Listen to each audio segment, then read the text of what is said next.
Here, Mutt.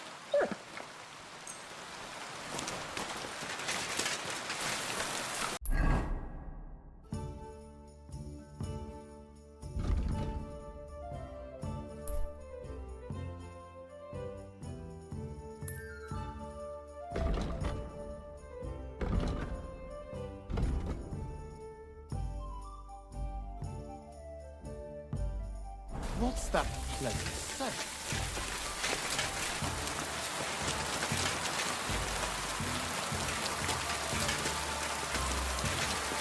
Put that away!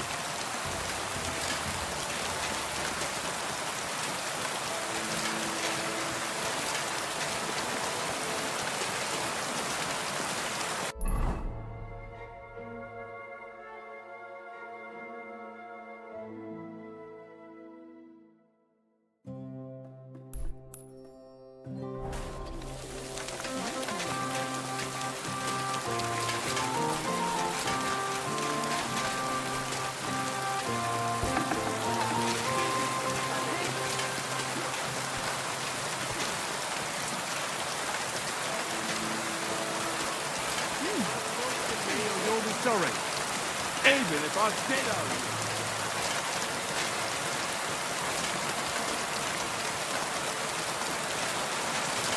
Be careful.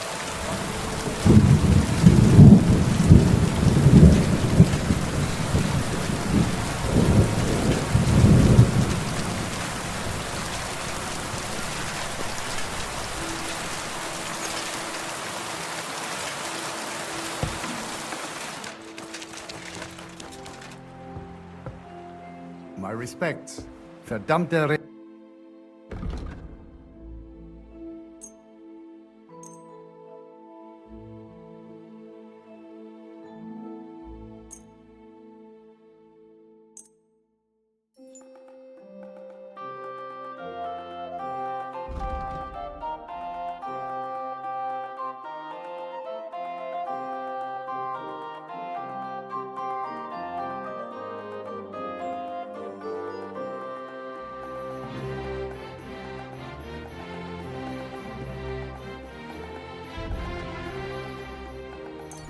Danke und viel Glück für die Zukunft, mein Herr.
Go! Da! Whoa! Whoa!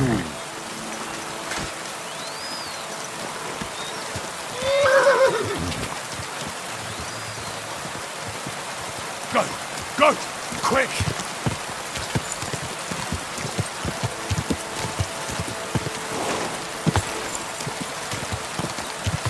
Quick!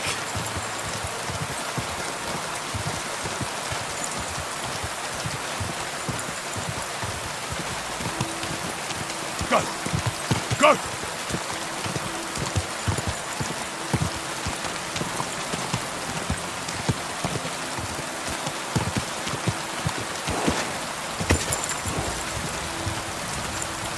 Go!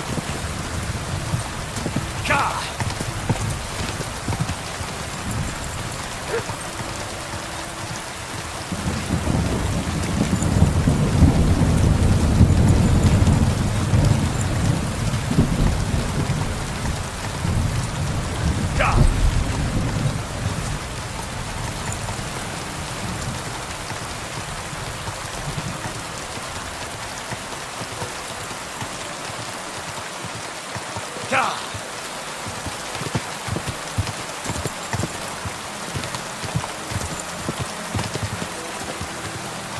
Quick!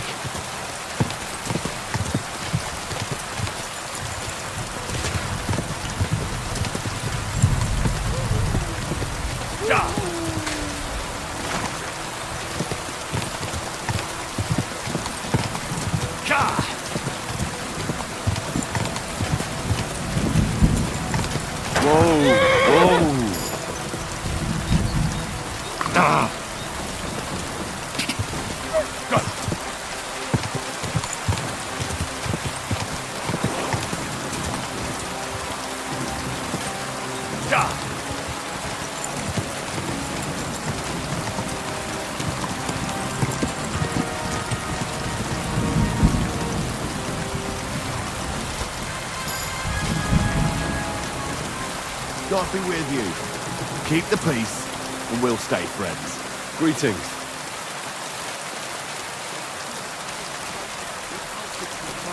I don't have time to discuss it with Paul. You'll be watching it from now on, all right? Or I'll have to find another fest.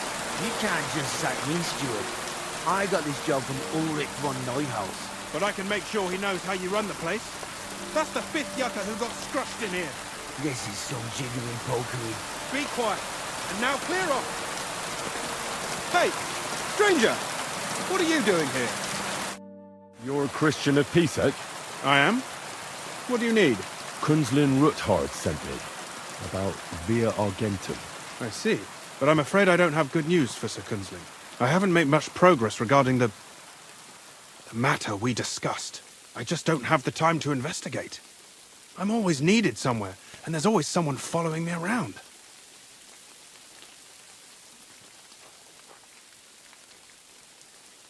Have you found out anything at all? Just rumors. And those are useless. What's your name? Henry. All right. Listen up, Henry. Nobody can know I'm looking into it. It's a very dangerous game. If Sir Kunzling trusts you, you could help me in my investigation. Well, that's actually why I'm here. Excellent. Excellent. You don't happen to come from a family of miners or smelters, do you?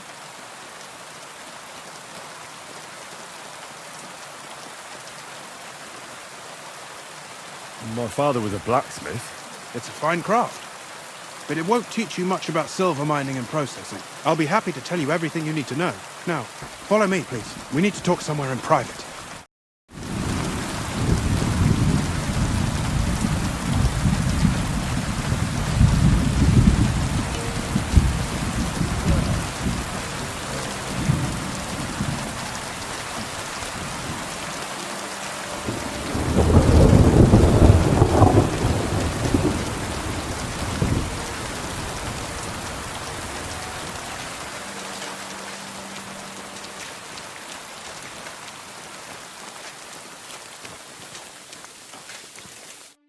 Where should I start looking? Straight to the point. I like that. We know for a fact the silver must be getting lost somewhere on its way to the mint. That means it would be best to discreetly inspect all operations and find out where the problem is. First of all, you should ask miners from every shift how many corves they mine in a day. After that, we'll compare the numbers to the mine record books and see. But the yields aren't the same every day, right? True. That's why we have to focus on one particular day. For example, the other day, on the Feast of St. Petronilla, Foreman Fett was beaming and bragging to me about how much he'd mined out.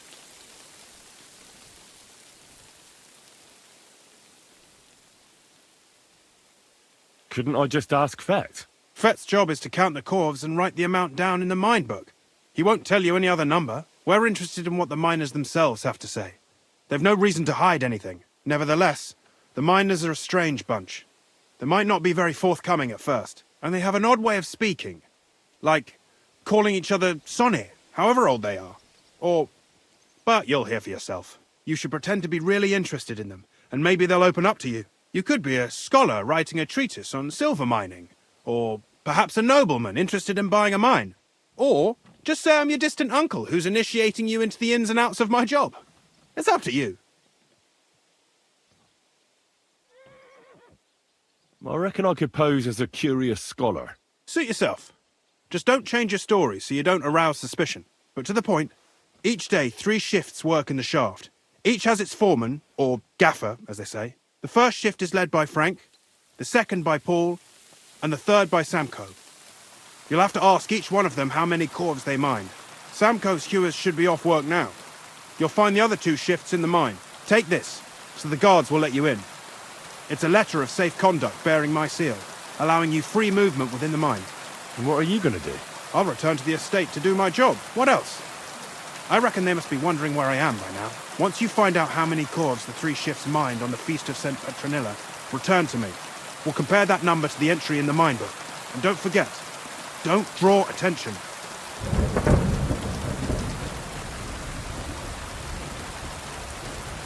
Who owns the silver that's mined here? All the silver in the Kingdom of Bohemia belongs to the king, whether it's above ground or still below it.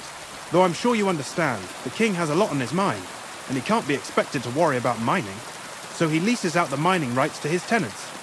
It's called the Bürgergeld. There's a lot of money in it. The tenants have to pay the king, and the king also receives a share of the pure silver from the smelting works. That's the royal tithe. What is this path of silver, anyway? It's the whole process, from digging the silver ore out of the ground and processing it, to minting silver coins.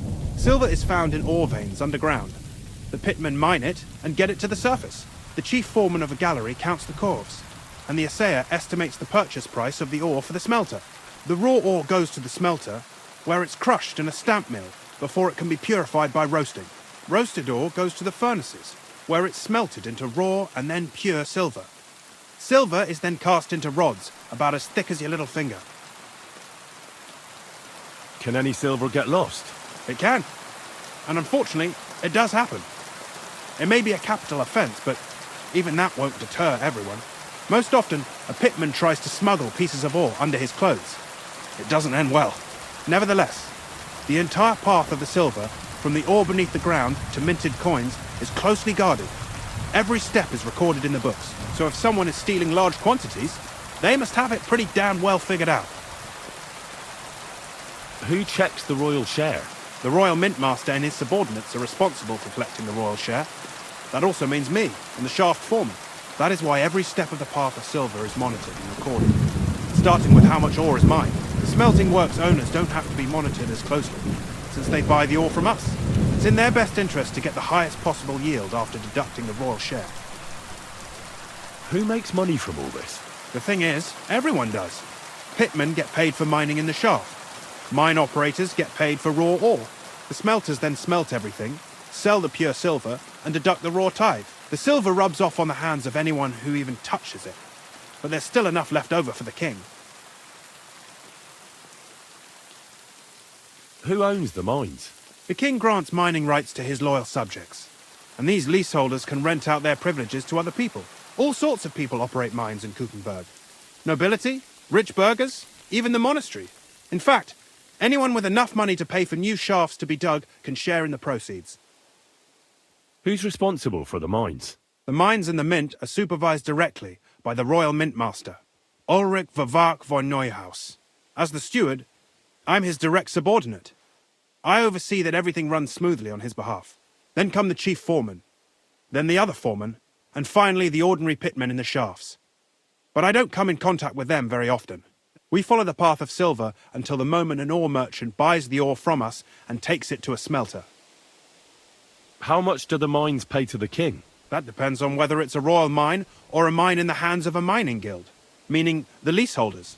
I thought all mines were owned by the king. That's right. But it's much more profitable for the king to grant mining rights to rich mine operators. They bear the cost of mining themselves and pay him a share. The king receives 1/3 of the profits from his own mines, but only 1/5 from the leaseholders. That's how he gets what's his from all the mining. What about the other 2/3 of the profits from the king's mines? Those go towards the costs, of course, for operations, wages, and shaft security.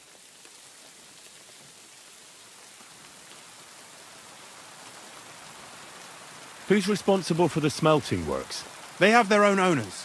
They buy ore from us and smelt it into pure silver. Then, they deduct the royal tithe and they can sell the rest. And not just silver. Processing the ore yields a variety of other materials that can be sold just as well. What happens in the smelting works? Each smelting shop has a stamp mill, a roasting pit, and a smelting furnace.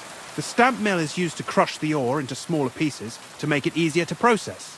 After that, the crushed ore is roasted in a roasting pit to remove most of the impurities. Finally, everything is smelted in a furnace to separate the pure silver from the slag.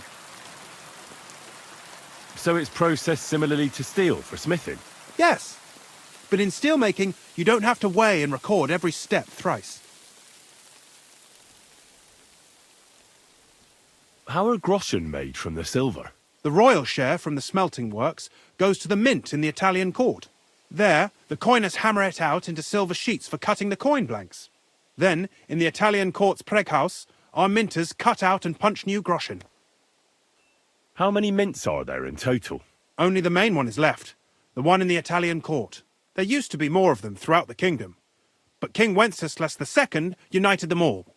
It was he who contributed the most to the rise of the Prague groschen and the wealth of this region. And of course, his own wealth too.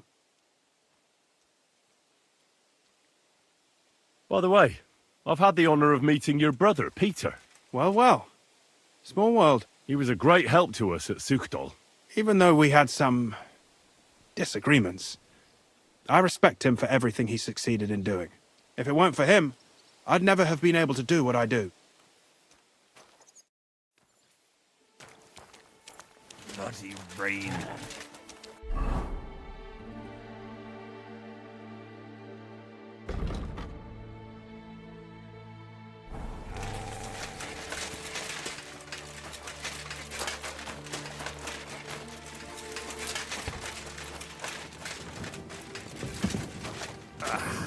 Yeah.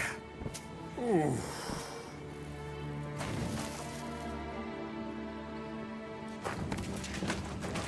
Frank? Let me fucking sleep. Frank?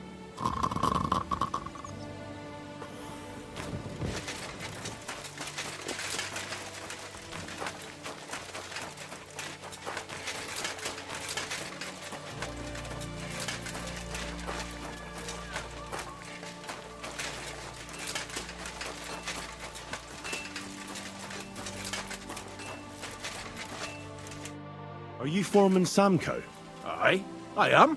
Who's asking? My name is Henry. Steward Christian sent me to you. I'm a student from Prague, and I'm writing a treatise on miners and mine operations. Why should I care? Didn't you see we're off graft? Sir Christian told me to ask about anything that interests me, and that you'll tell me. Ah, Sonny, I'm so tired. I haven't even got the strength for gabbing. I wouldn't mind having a game of dice, but minus rules. Then I'll tell you everything. What'd you say?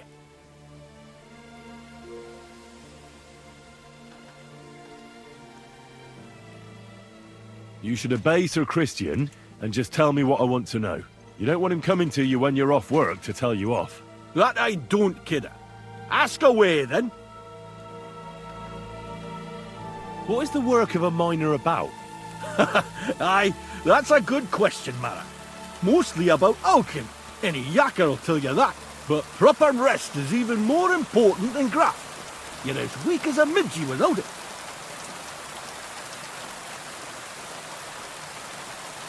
So how do you rest? Depends. Some have a kip, some a swally, some go whoring. As for me, I play dice. How do you mine ore? Either we're on hard rock, and then no one's hewing shit, or we're hewing something soft, and then it goes grand. Only then there's not much silver in the ore, and you've got to smelt the shit out of it. How much do you make doing this? Don't even get me started. The chink's bad, and it's getting worse. Half a groschen a cough is no. How many cores did you mine on, say, the Feast of St. Petronilla? I can tell you exactly. All the yakkers were working, and we were getting along nicely. We managed to hulk 34 coves without skimping on hame time. First time in ages, that was. That's all I need to know.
Foreman Frank? What you looking for, sonny?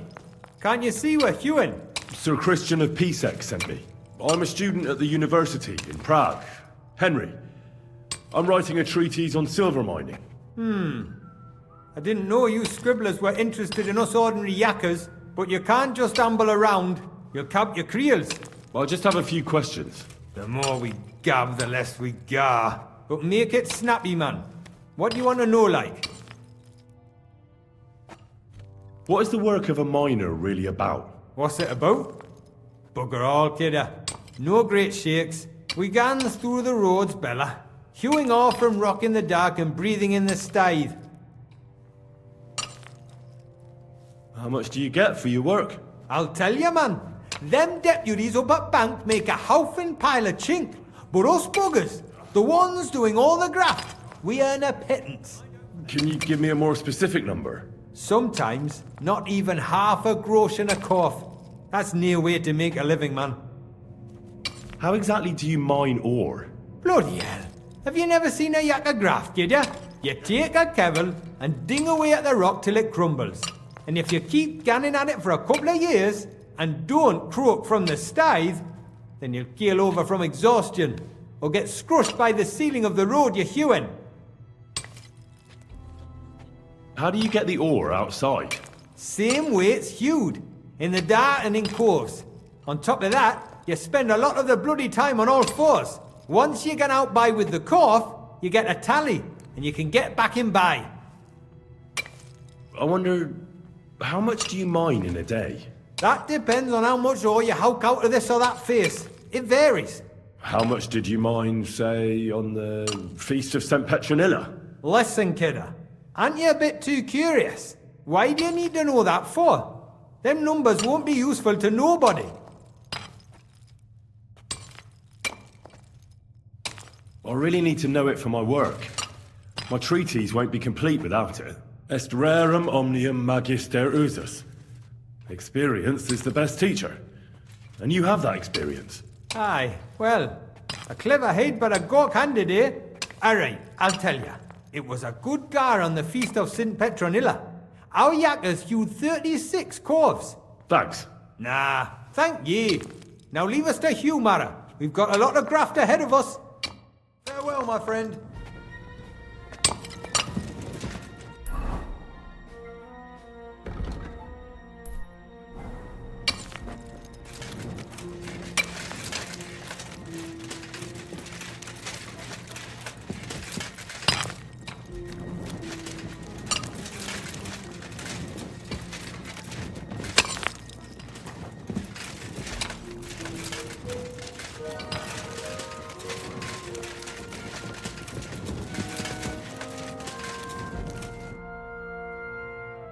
Where can I find your foreman, Paul? What are you doing here, kidder? Who'll let you in, be? I've got a letter of safe conduct from Christian of Pisek.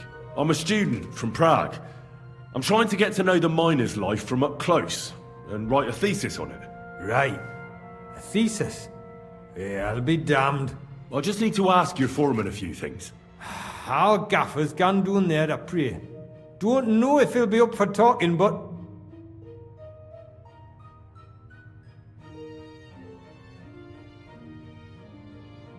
Why wouldn't he be in the mood for talking? A young jaybird. One of our marrers. Got scrussed the other day. He hadn't even had a full week on the graft, poor lad. It happened the day before the feast of St. Petronilla. You'll find Paul at the lowest level by the roof fall. He's praying for the salvation of his soul. You'll hear the wind howling in the attic down there. It can be heard as far as that cursed road. I hear it's haunted. Don't fret, but St. Barbara will look out for you. See you soon, my friend.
Are you Foreman Paul? Hey! You walk like a ghost, kidder. You gave me a bit of a fright there. Hold on. I don't know ye. Who are you? And what are you doing so deep in the pit? My name's Henry. Sir Christian sent me. I'm a student at the university in Prague, and I'm writing a thesis on the life and lot of miners. Well, I hate to interrupt your prayers for a dead friend, but I need to ask you something. He weren't just me marrow. He were my blood. I raised him from a nipper since my sister died. He kept begging me to take him on a shift, saying he was strong as a horse.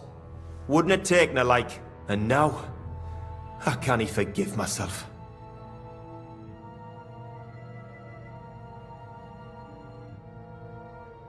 Come on, it wasn't your fault. Accidents happen. It's God's will. I suppose you're right. Will you pray with me for his soul one last time? Aye. I'll pray with you. You're a canny lad. Repeat after me.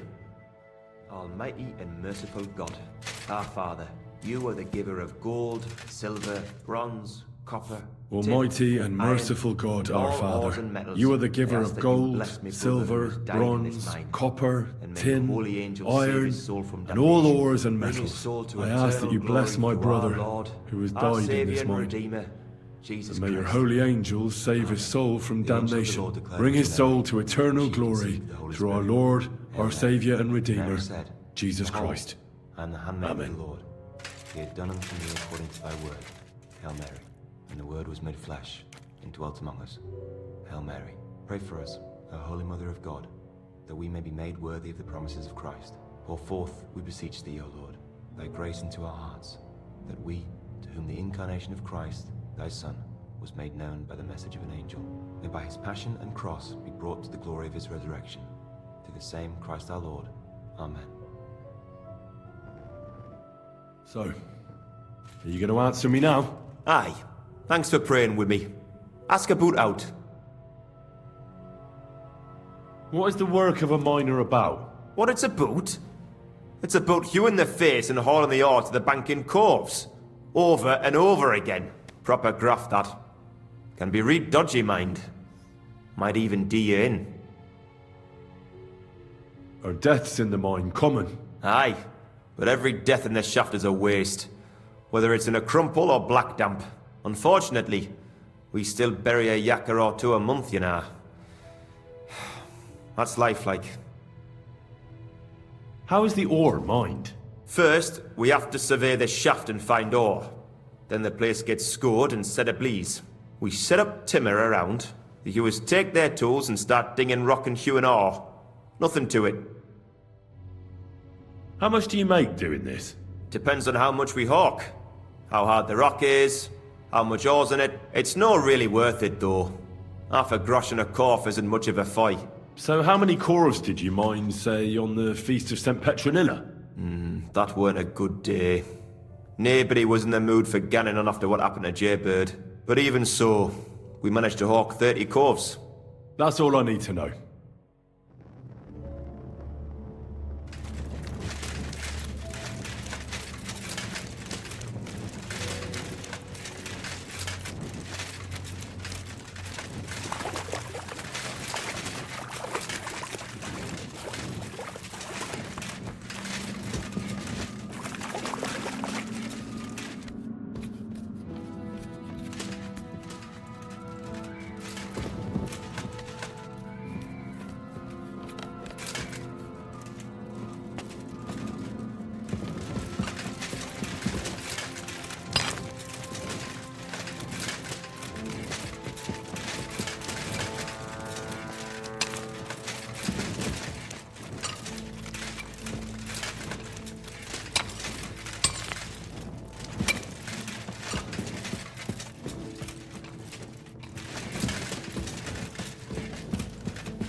God be with you.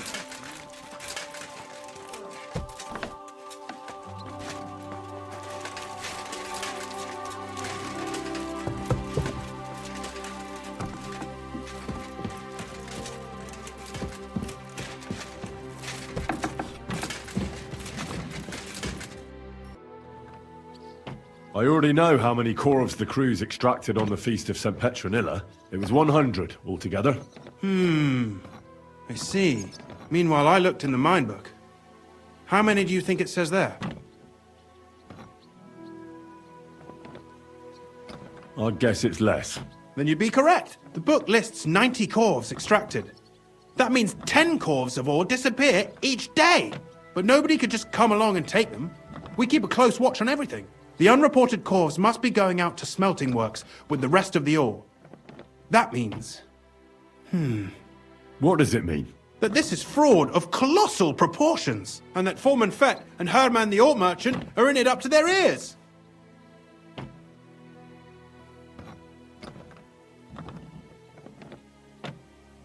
Should I go to them and accuse them? Well, accuse? We want to hear everything they know. That means you need to talk to them. But be very careful. Being involved in the theft of silver is a capital crime, so it should be in their own interest to cooperate. Make sure to promise them no one will know about their crime. You can mention my name. When you've talked to them, come back to me and we'll figure out what to do next.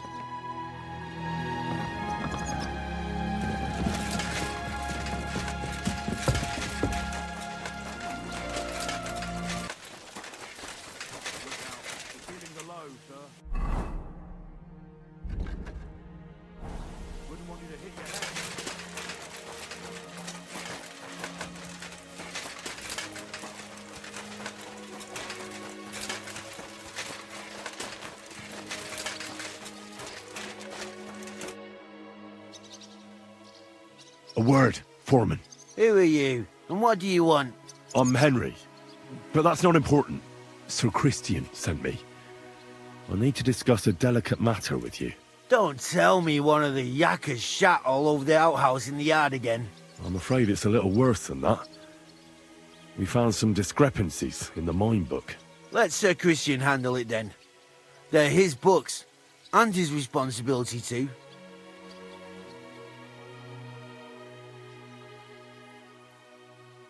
And you're a fraud. What did you just say? I learned that the miners extracted no less than 100 corves on the Feast of St. Petronilla, but the mine book says 90. Do you think the yakkers know how to count? They're blockheads, and they like to show off. I'm sure they just exaggerated. Anyway, what's it to you? Did the steward send you to snoop around? Don't you know? I work for Vavek, the mint master himself. I'm under his protection. We both know something stinks about this. But you're lucky. Sir Christian says if you tell us everything, no one except us will know.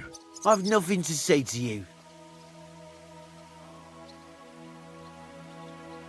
We guarantee you complete impunity. Trust me, it's the best deal you can get. You'll keep your job and your reputation. Damn, Sonny. I reckon I've got no choice but to believe you. As soon as I was made head gaffer, Amara, who works at the smelting works in Grund, came to me. He said someone wanted to talk to me.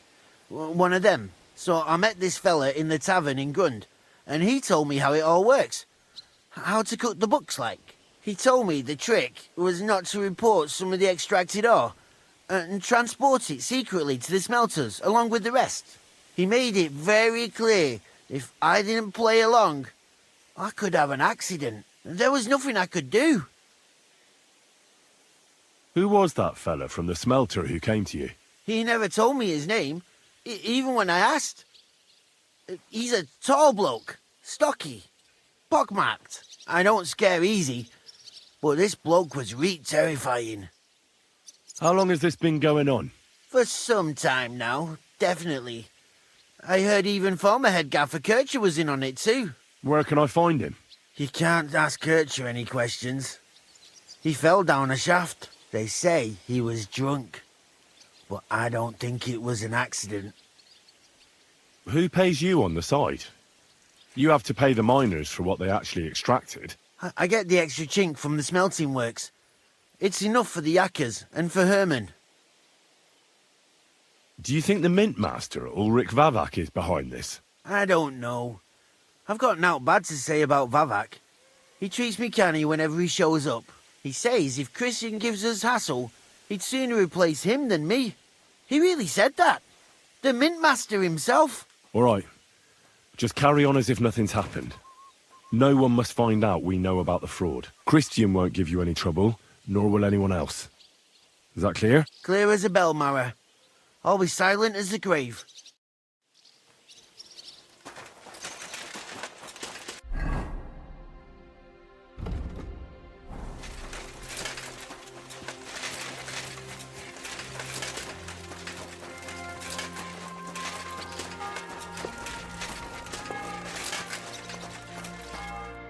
Guten Abend. We need to talk, Herman. And who might you be? Henry. But that's not important. Sir Christian sent me. We found some discrepancies in the mine book. Discrepancies? How do you explain that the miners extracted 100 corves of ore on the Feast of St. Petronilla, but the book only says 90? If it says 90, there must have been 90. The book does not lie.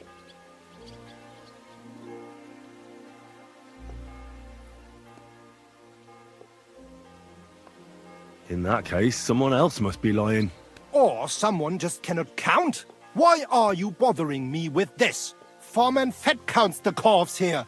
Go and talk to him instead. Bit too late for that. He confessed to everything. Ah, so you know it is not my fault. It was Fett's idea. He came to me saying we were going to deliver more corves to the smelters than we would report, and I would get paid for it. It was going well. I have always paid for what we put in the book. Then I got some geld from Fett on the side. On the Feast of St. Petronilla, I was afraid they would be able to tell the difference. 10 corves is 10 corves after all. Nobody at the smelting works cared at all. I am sure they are in on it too. How long has this been going on? Several months, maybe half a year. About since Sigismund arrived. Is Ulrich Vavak behind this? The Mint Master? I have no idea. I am a mere essayer. I have never even met Vavak. So Christian and I agreed to investigate the matter in secret. So just act like nothing's going on. Keep doing what you're doing. We don't want to scare off the people who are actually responsible. Understand? Yeah, I understand. I will be as silent as the grave.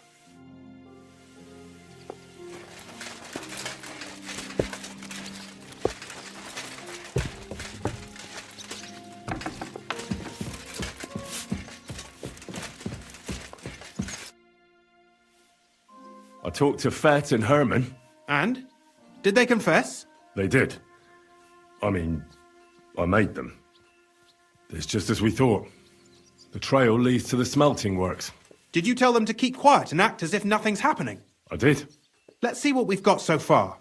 Those 10 unreported corves leave for the smelting works from here. If silver's going missing, that's where it must be happening. You'll have to go and look around and talk to the owner, Buresh.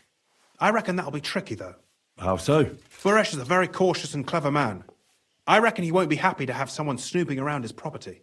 But he's the only one who can give you permission to walk round the smelting works without the guards bothering you. Something like your letter of safe conduct. How can I persuade him to give me one? Like I said, it won't be easy. Nevertheless, I found a way you could gain his trust, at least a little. You'll pretend to be a nobleman interested in buying some smelting works, who'd like to get a closer look at his operation. A nobleman this time, then? But be careful. Buresh won't be as easily fooled as the simple pitman here. You'll have to dress like a real nobleman. That means no plate armor, or, God forbid, bloody rags. But listen, don't carry a weapon. Buresh has a morbid fear of someone threatening him. That's why he has a bodyguard with him at all times. You must come to him dressed to the nines and act impeccably, so as not to arouse the slightest suspicion. In short, be charismatic as you can manage. What should I wear? Like I said, some decent clothes. I reckon you can imagine what those look like. If you don't have anything of the sort, visit a tailor in town. I'm sure he can sell you something nice. If you're charismatic enough, Buresh is sure to believe your intentions are good. And make sure you wash up before you go. You can't go and see him looking like some dung-soiled peasant. What else should I know about the smelting works before I go? In the smelting works, ore from the mines is crushed, ground, and then smelted. They extract silver along with all sorts of other materials from it. Then they give part of the silver to the king for the minting of groschen and sell off the rest, along with the other materials, to craftsmen. What should I know about this Buresh before I talk to him? He's the slyest fox of them all. He comes from somewhere in Moravia, and he moved to Kuttenberg a few years ago. He started to prosper soon after, and not even Sigismund's arrival stopped him. He quickly joined his side. Now he's doing better and better. But whether that means he's involved in something shady, who knows? I got it. I'm ready to go. Here, I've written you a letter of introduction to take with you and give to Buresh. I reckon he won't be thrilled, but he won't turn you down. Ask him discreetly, in passing, how many corves he took from our mines on the feast of Saint Petronella. If my guess is correct, it should be 90. It still doesn't prove anything, but at least it'll give us a clue. You could get something out of the workers. One of them is bound to know something. When you're in the smelting works, keep your eyes peeled. I'm sure something is going on there. Good luck, Henry.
Someone's been pampering.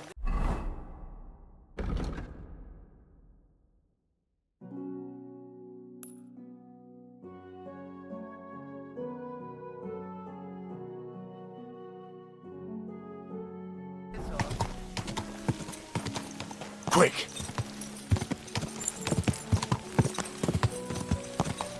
God!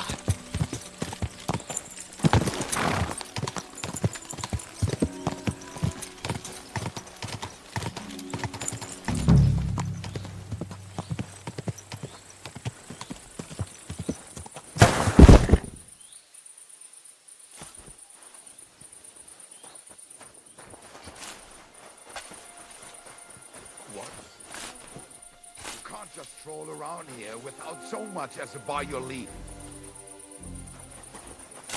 Off you go! Quick! What does your job actually entail? Bloody hell, kidder! You can't be in here. Master Burish will be scunnered. If you must know, that's where we crush the ore, and these furnaces are where we smelt the silver. Now get out of here before the guards spot you.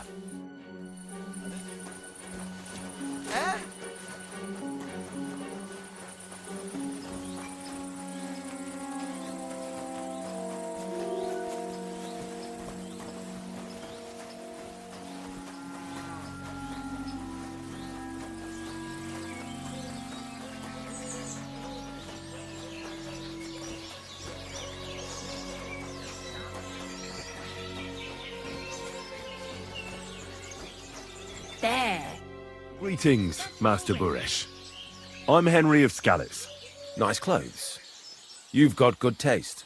Thank you, Goodman. Likewise, Christian of Pisek sent me. I'm supposed to give you this letter with his testimonial. I'll be right with you. Skalitz, you say? That's where the royal mines are. Am I right? You are.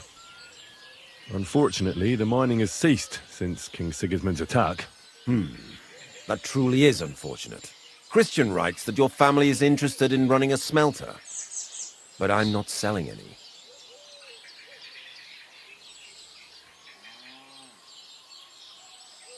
I'd still be interested in buying one. Perhaps I could change your mind. I doubt it. I'd be a fool to give up a profitable business. But if you like, you can visit one of my operations. I'll allow you that much. With this letter of safe conduct, you'll be able to move around unfettered. The guards will recognize my seal. But I don't want you disturbing the workers with any unnecessary questions. If you want to know anything, ask me. Can you tell me what happened with the mined ore in the smelting works? We weigh in the delivered ore and crush it so that it can be sorted for roasting. Roasting mainly separates sulfur from the ore, which is why the place smells like hell itself. Then the roasted material is smelted in the furnace and the slag is separated from the matte. The smelting process is repeated until we're left with pure metal. It's then cast into bars that can be sold. After we've given the royal share to the king, that is. How many corves of ore do you process here per day? We don't measure in corves here. I have several ore merchants working for me. They buy ore from various mines. When they deliver it here, we don't measure it by the corf, but weigh by the quintal. We process a large amount here, up to several thousand quintals a day in total. How much silver does that make? That, of course, depends on the quality of the ore we process that day. 20 quintals of ore usually yield about a pound of raw silver. That then yields a hryvnia of pure silver. We can make between 100 and 200 hryvnias of pure silver per day. Can any silver go missing from here? That's impossible. Everything is carefully weighed and recorded. Every step is counted and checked. Besides, molten silver is rather hard to steal. Once it's cast into bars, we keep them safe under lock and key. How many corves were delivered from Horsham, say, on the Feast of St. Petronilla? Why from Horsham, of all places? I visited the mine there. They told me they'd extracted quite a large amount. You're lucky. I have an excellent memory. It was a lot indeed. 90 corves. God be with you, Goodman. Don't forget, there are limits to my permission. And above all, mind you don't have an accident. Smelters are dangerous places. See you later.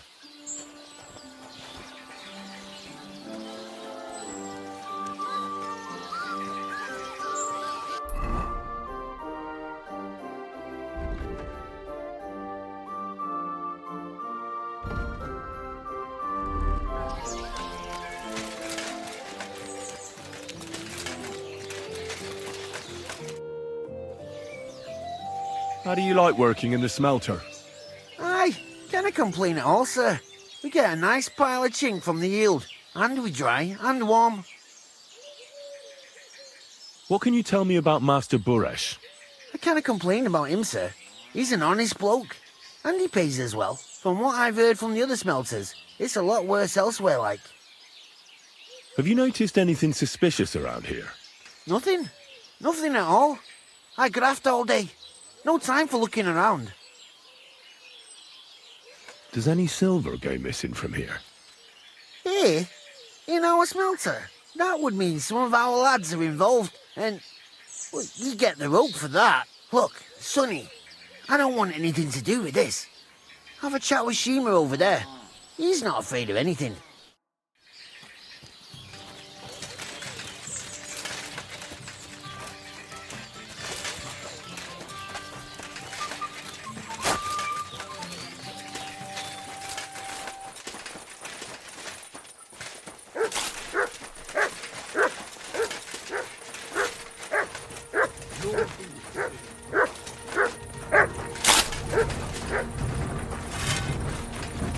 This is how they crush ore in bulk. A corf here, a corf there.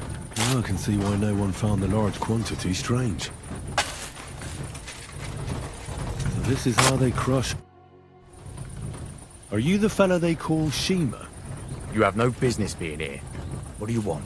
I'm told you know something about the silver that keeps going missing from the smelters. Me? I don't know what you were told. Meet me outside in a while. Now you better get out of here before the guards see you. Fuck. I have to have a piss.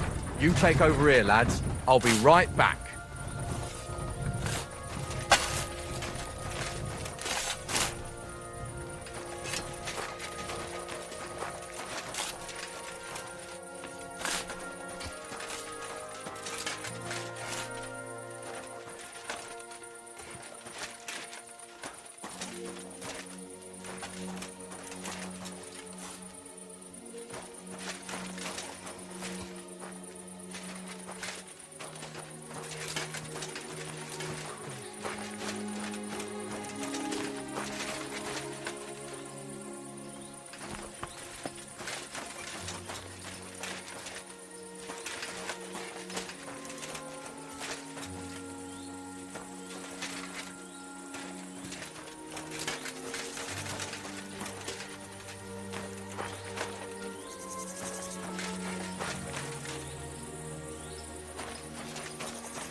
Well, can you talk now?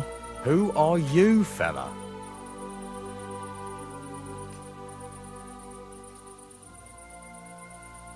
I'm Henry. Pleased to meet you. Why are you here, Henry? Surely you didn't come to investigate the theft of silver on your own accord?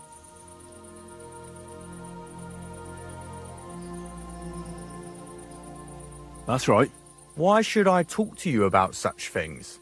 How can I know it's not a trap?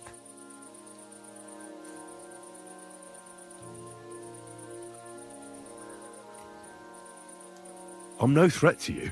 I won't mention your name to anyone. All I need is for you to point me in the right direction. That's all. All right. I'll trust you. Listen up, then. It's Volkmar. He's the head smelter. He's worked with us for years. Recently, He bought stables here in Grund out of the blue. The entire stables. Where do you think he got the money? It's all very suspicious because he's the one with the best access to the finished silver bars. If you want to find out where the silver keeps going missing, go to him. I'll bet you he knows a thing or two about it. But be careful and keep a weapon close. People like him can be vicious. Thank you. What does your job entail? Here in the smelter, the extracted ore turns into pure silver right under our hands. Bloody miracle, right? Horse shit. It's an awful, filthy fucking graft for a few miserable groschen. If I could, I'd fuck off somewhere over the hills. But I've a family, and they don't ask me what I really want. How do you like working in the smelter? It's a shitty fucking job.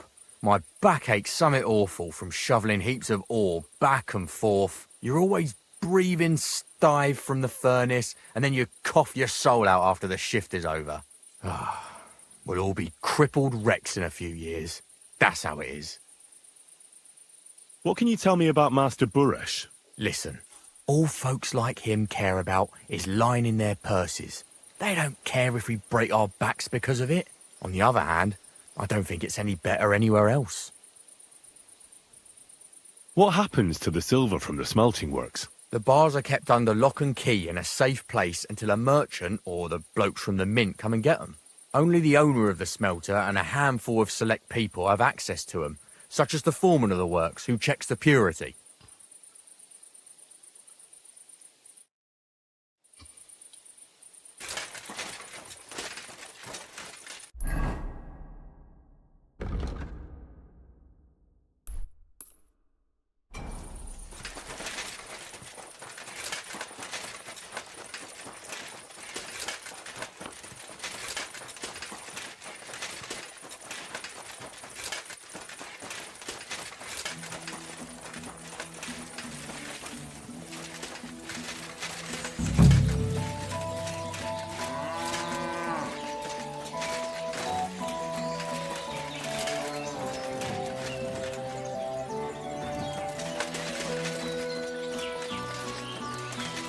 Are you Volkmar? I'm not. Horseshit. I know these stables are yours. You must be the snoop who's sticking his nose in everything. I beg your pardon? Well, well, well. Don't think we don't know you've been snooping around. We've had our eyes on you ever since you came to Grund. Fortunately, Master Buresh warned me about you in time. Your investigation ends. Right here and now. You shouldn't have stuck your nose in here, pal. Grund is ours. Take him down!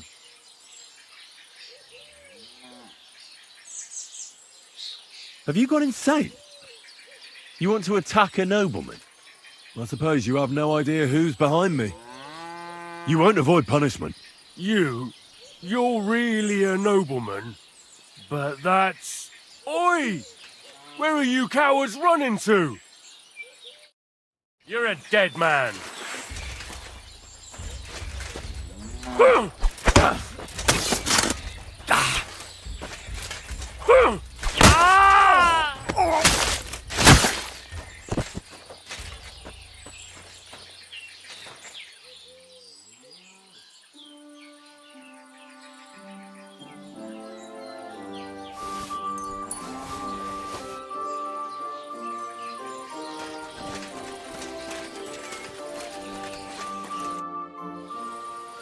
Now, spill the beans.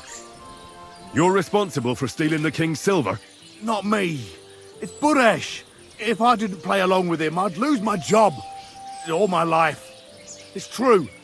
As Volkmar is my name, I swear on everything that's holy.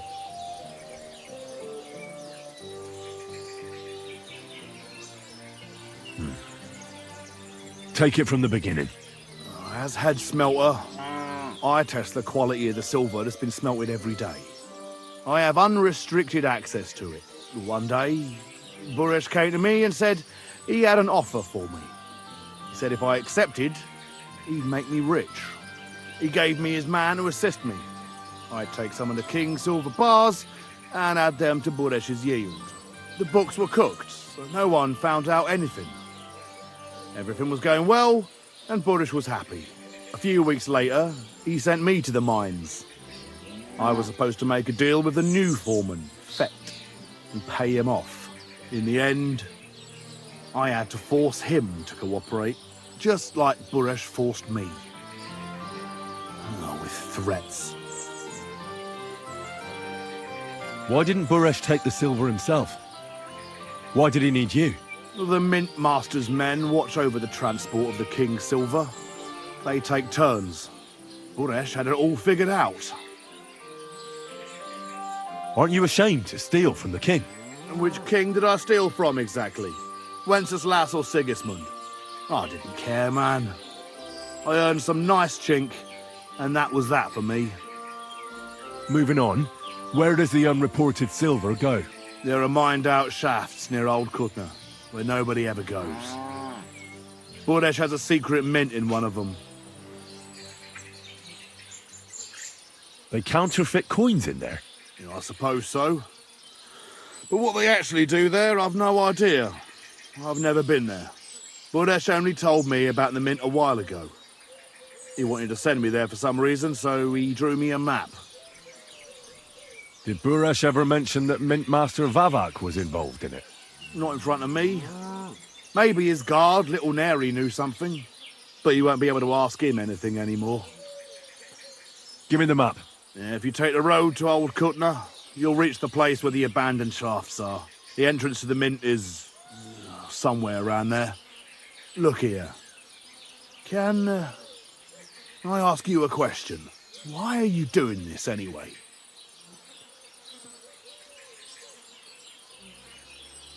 For King Wenceslas. He may be in captivity, but he won't be there forever. He doesn't deserve to be robbed. That sounds like a noble cause. Well, now you have the map, and since I told you everything, will you let me go? Please? I know I wanted to, you know, but I was just scared is all. Please let me go, please. Stables be damned, just let me go. All right, you can go. Thank you. I'll never forget this. I'll go to Kuttenberg and get fixed up there somehow. And if we meet again, I'll make it up to you. I swear, you're a good, merciful man. God be with you.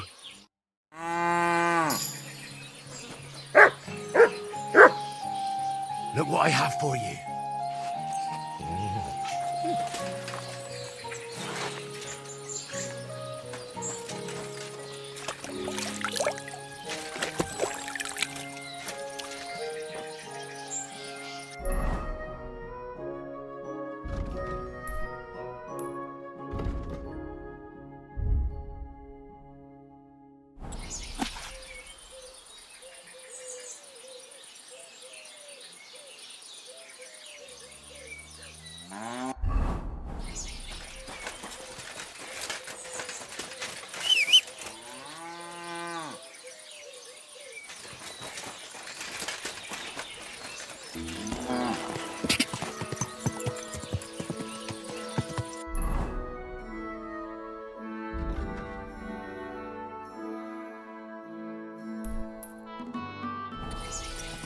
Quick! Quick!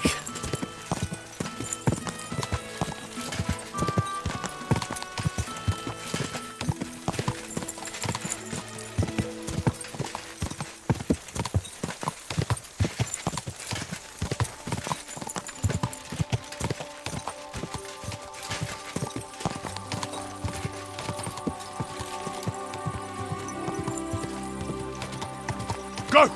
Go!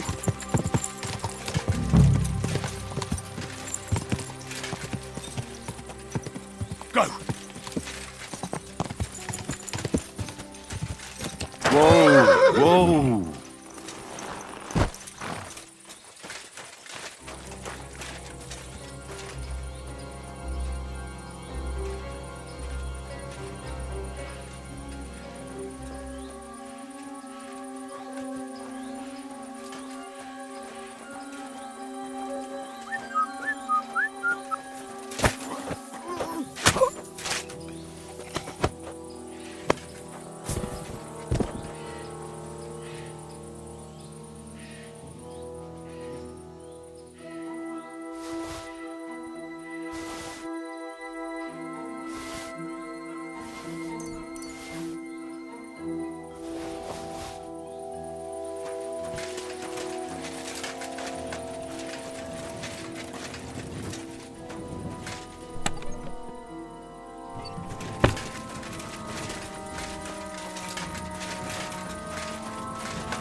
Hey! What are you lying here for?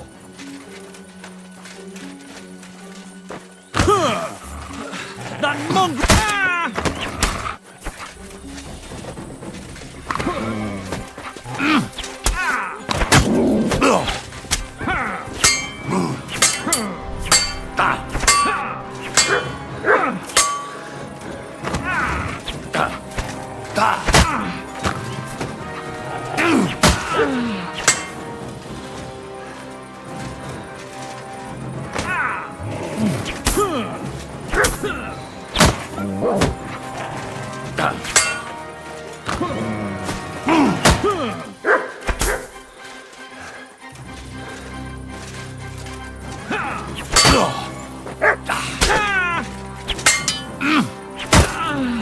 Die, you wretch!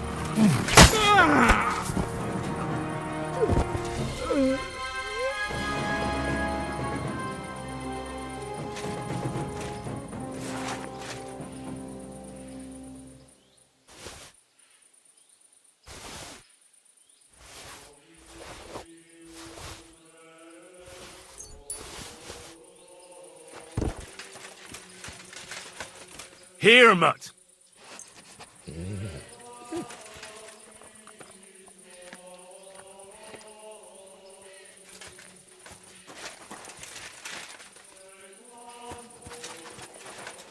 Aye, aye, you silly doggy.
brought us more than usual.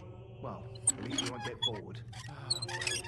Since we can't go outside, nothing else to do here anyway. But tell me, brother, is it that bad in here?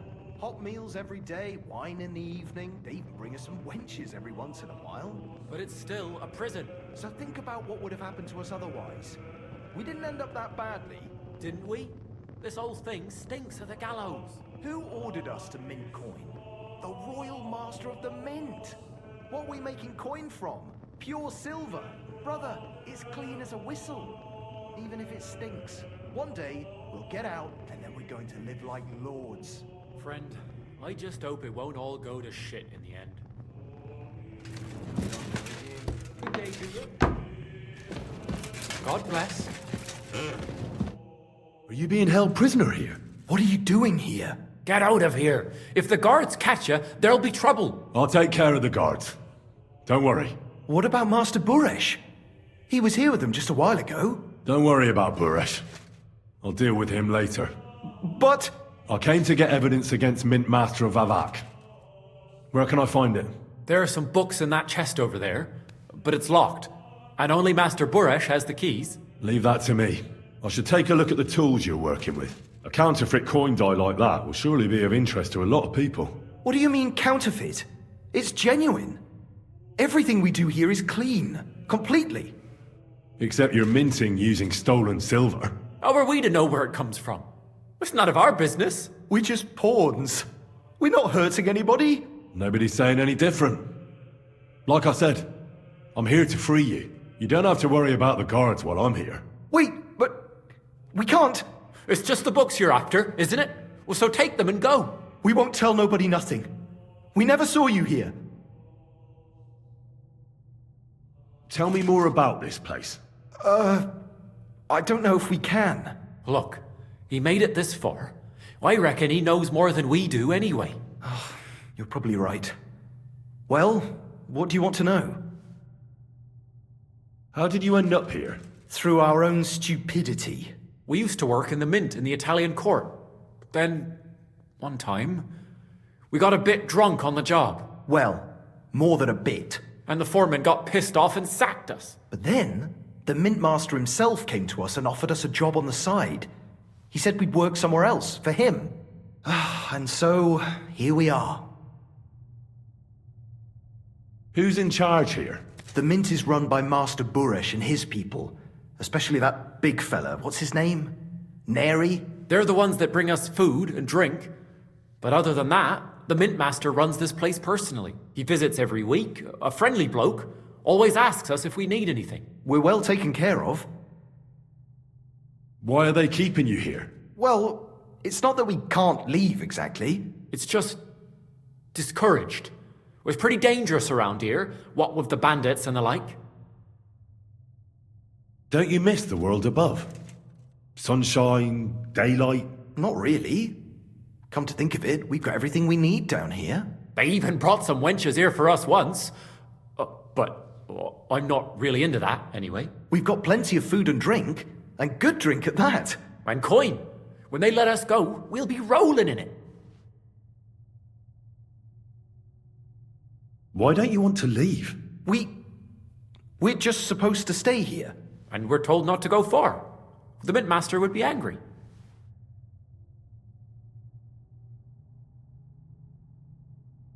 I'll take care of Vavak.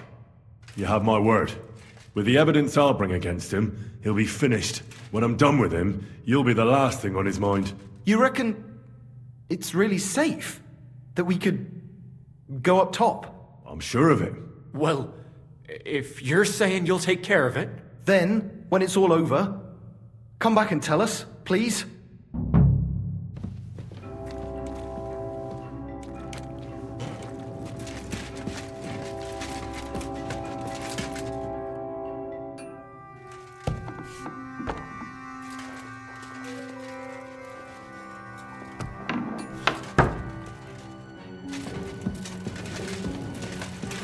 You wanna try me? Enough! You're mine!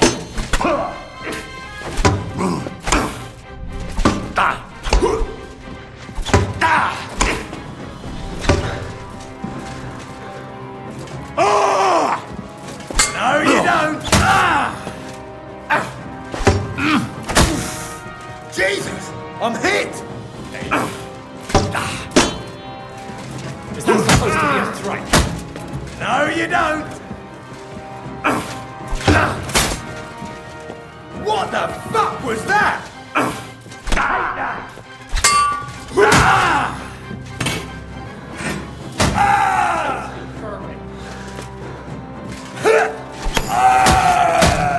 Mary of heaven!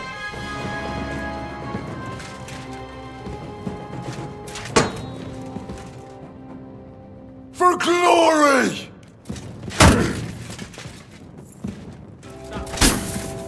Why'd he do it?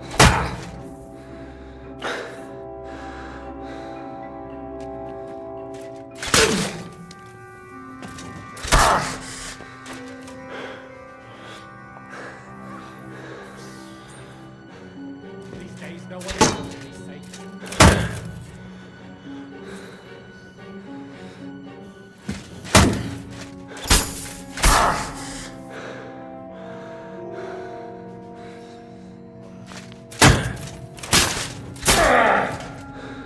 Filthy vermin.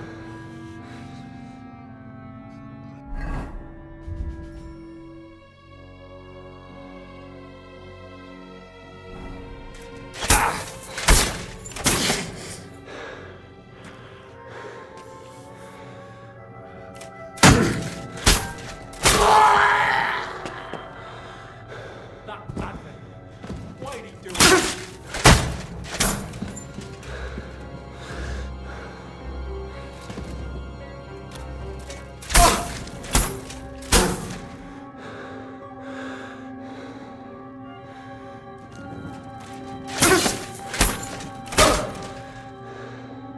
These days, no one's ever really safe.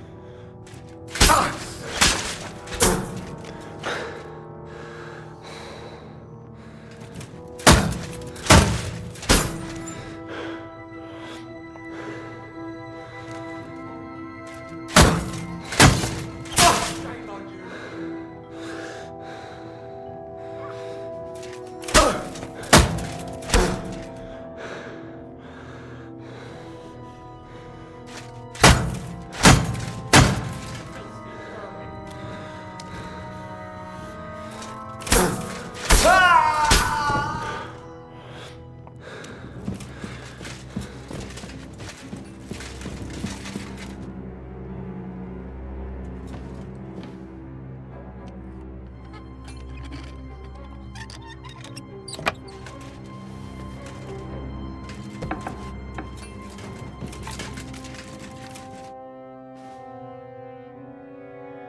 So, I'm back.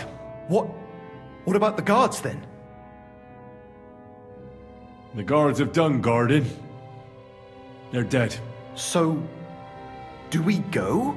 Well, I suppose we can. Thank you for everything. God be with you.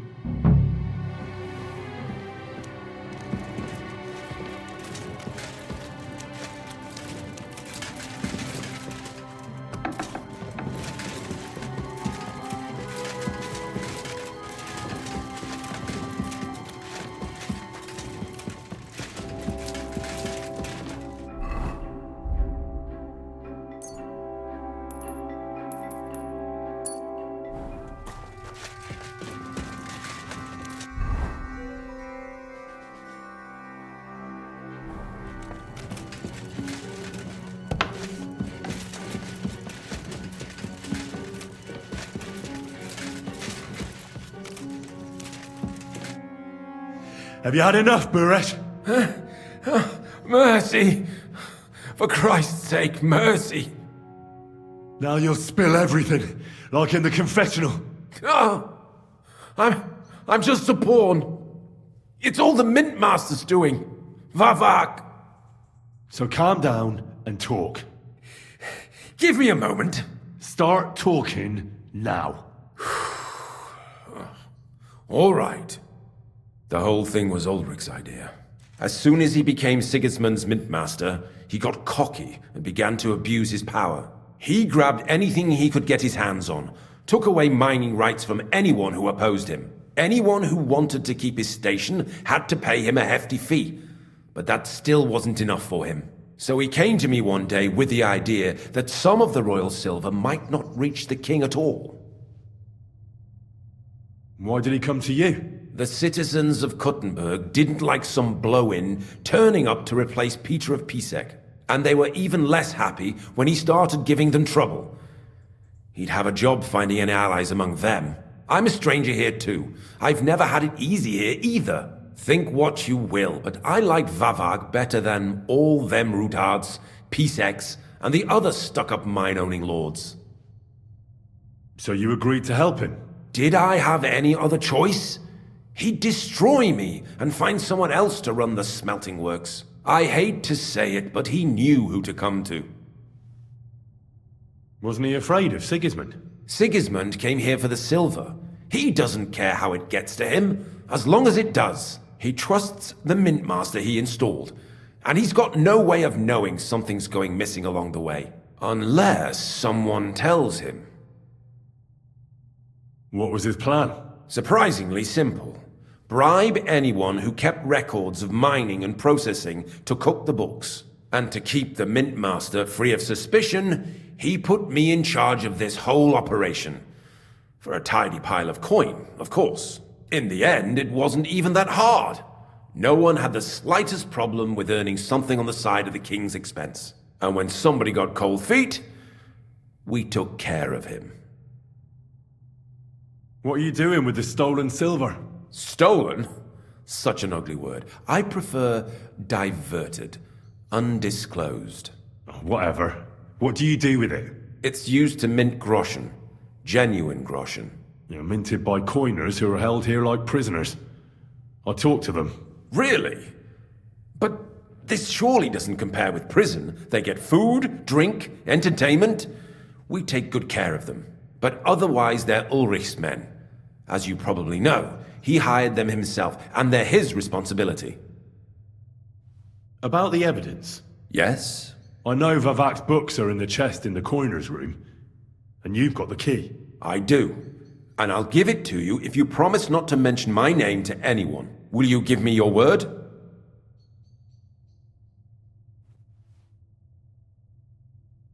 How much will you pay me? How much do you want? You're skinning me here. But all right then. I hope you're happy and that I have nothing to fear from you. Here's the key to the chest. You'll find everything you need there. Don't worry about the coiners. I'll talk to them about it later. Is that all? Aye. Everything. All right. I'll be on my way. I won't say it was nice to meet you, because that wouldn't be true. I hope we never see each other again. Farewell.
Go!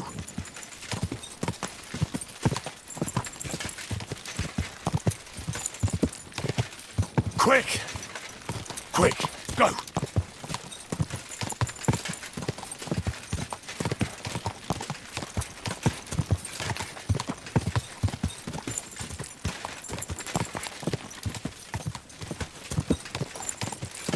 Quick!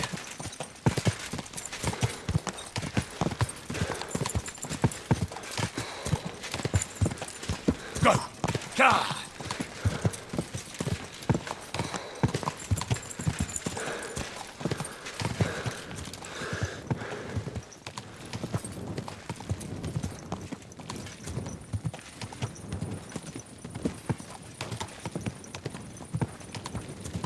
This horse must have cost a pretty groschen.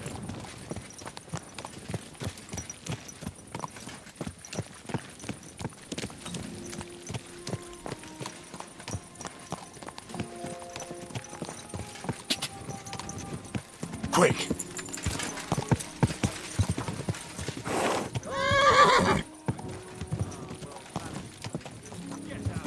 Ja!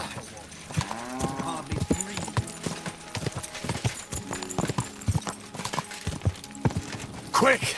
Ja! Quick!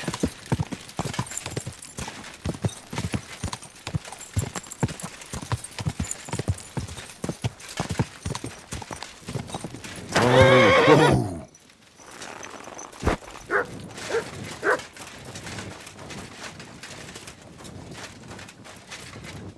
What have you found, boy?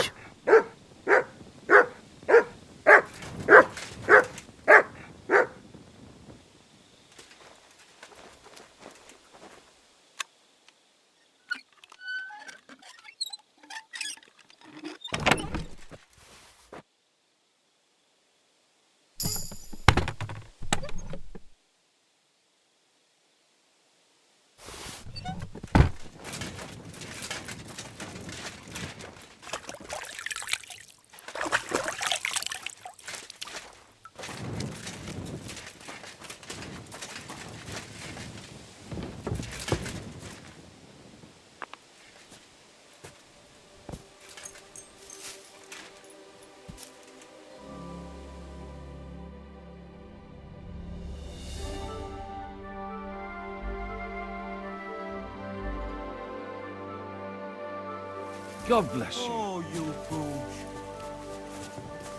gooch. Careful.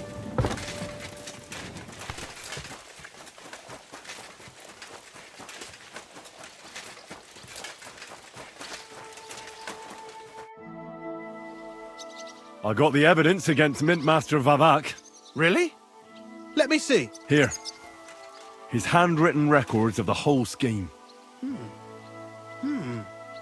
There are names, amounts paid, mines, smelting works, yields. I'll be damned. This is perfect, Henry. This could wipe him out for good. Where did you find this? Vavak had a secret mint where coins were minted from the silver they stole. That's where he kept the books. He obviously had it all worked out to the last detail. Remarkable. Did you have any trouble getting it? I had a bit of a disagreement with the guards, so I killed them. Sacre! Well, I suppose it was to be expected someone would be guarding the secret mint. I hope that's all that happened.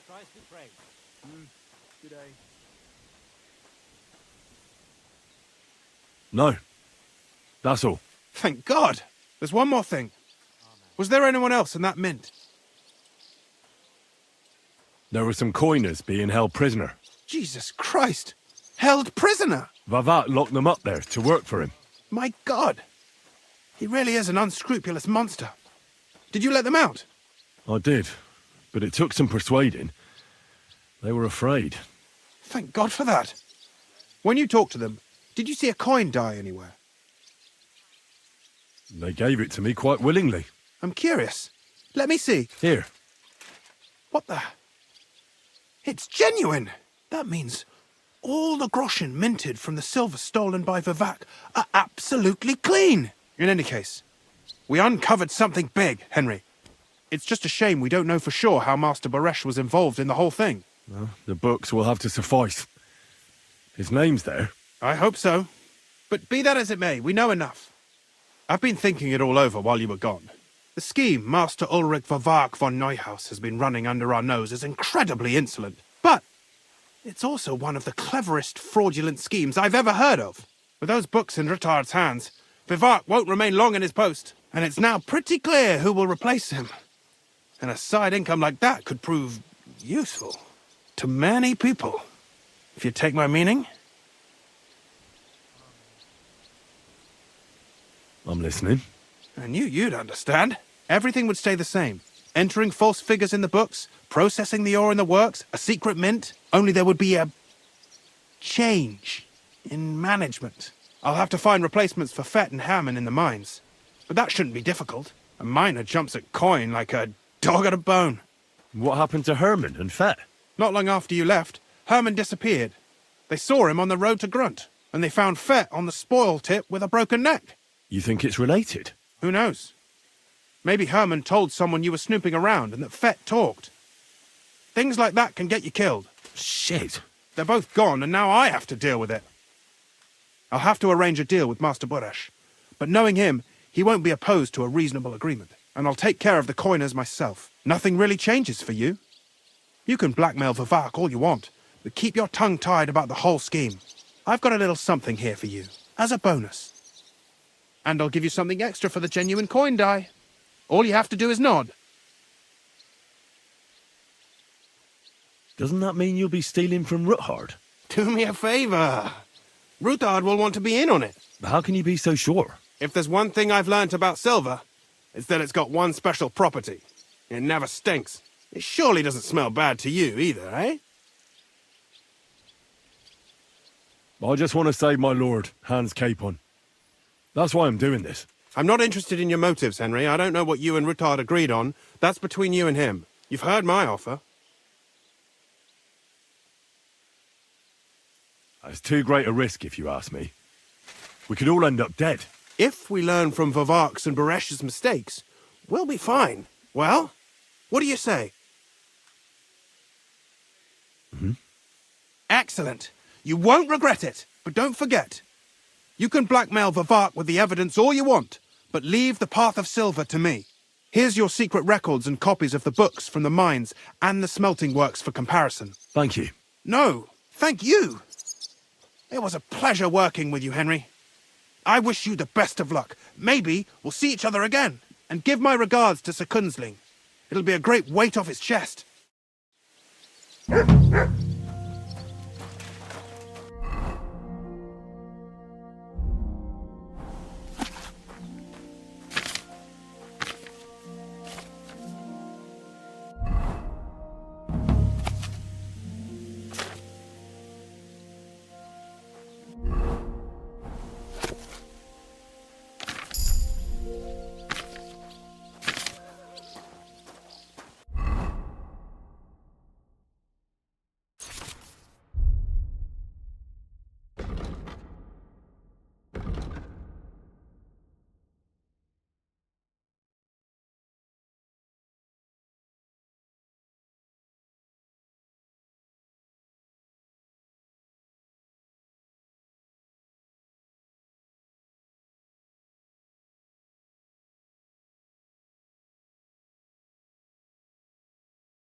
Stop that whistling.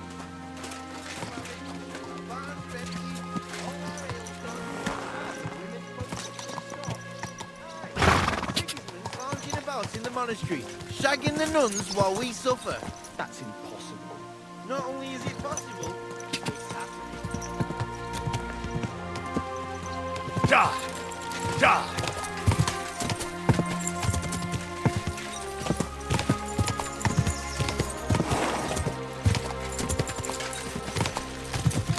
Quick!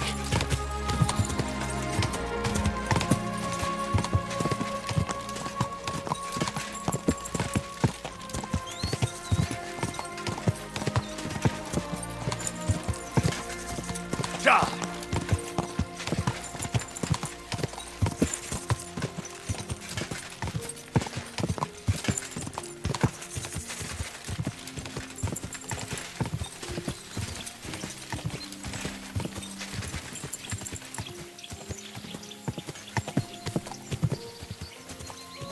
Go! Quick!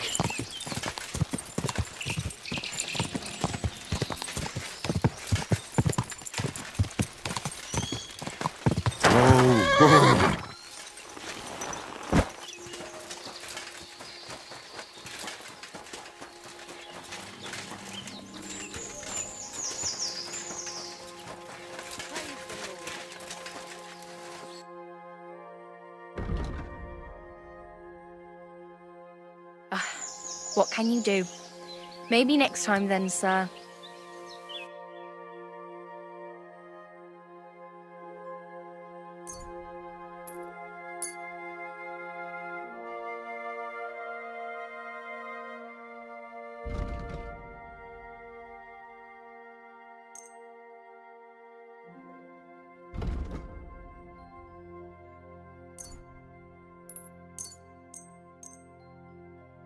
Thank you. You're up bright and early. Certainly. I've got a few wounds that need taking care of, and I need a hot bath. And wash my clothes, too, so I don't look like a beggar. Great. But it'll cost you. I'll gladly pay you. Excellent.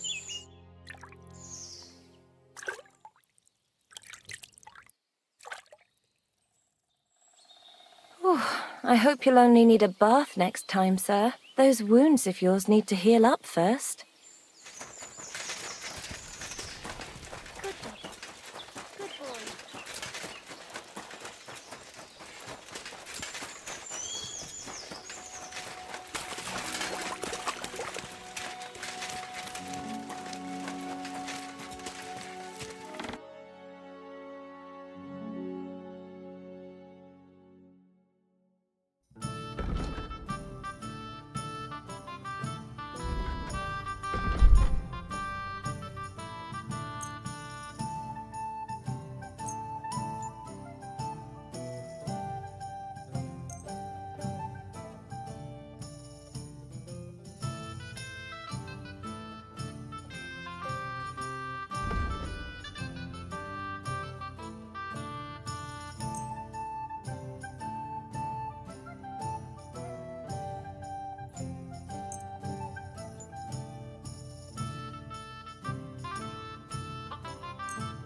I'm glad you found what you were looking for. God sir. bless you, sir.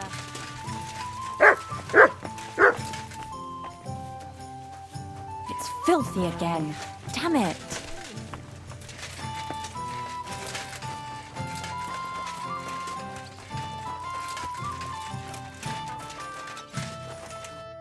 Janos and Ada are back, so that's a reason to celebrate. Are you drinking with us? You want to start drinking now? Isn't it a bit too early? Oh, fuck no. Who knows what tomorrow will bring? Let's have a toast to that. Toast? Nah, we get drunk like hogs. To pytam się jej, czy nie chce wskoczyć na konika. Ada, for fuck's sake. A wiesz co ona mi na to? She says she don't understand shit, huh? Shut the fuck up, both of you. A co ty taki wrażliwy? Did Henry take his sweet time with a rope? Or are you this stupid from birth and I just forgot? Ah, he's thicker now. If Henry let him choke any longer, he'd be drooling on his shirt. Chcesz mordę? Shut up! Fucking hell. What biting your arse, devil, huh? I wanted to say I'm glad you and Ada are back. But I don't feel like it anymore. No to my się sami napijemy. Na zdrowie! Yeah! To us! You should raise a toast to Henry. You'd be dead if it wasn't for him. Leave it be. You needed men, so I got them. Don't be modest. You saved those arseholes' hides. They won't even thank you. Shishka's right, you ungrateful bastards. That we should all thank Henry for bringing us to the same table again. So, to Henry.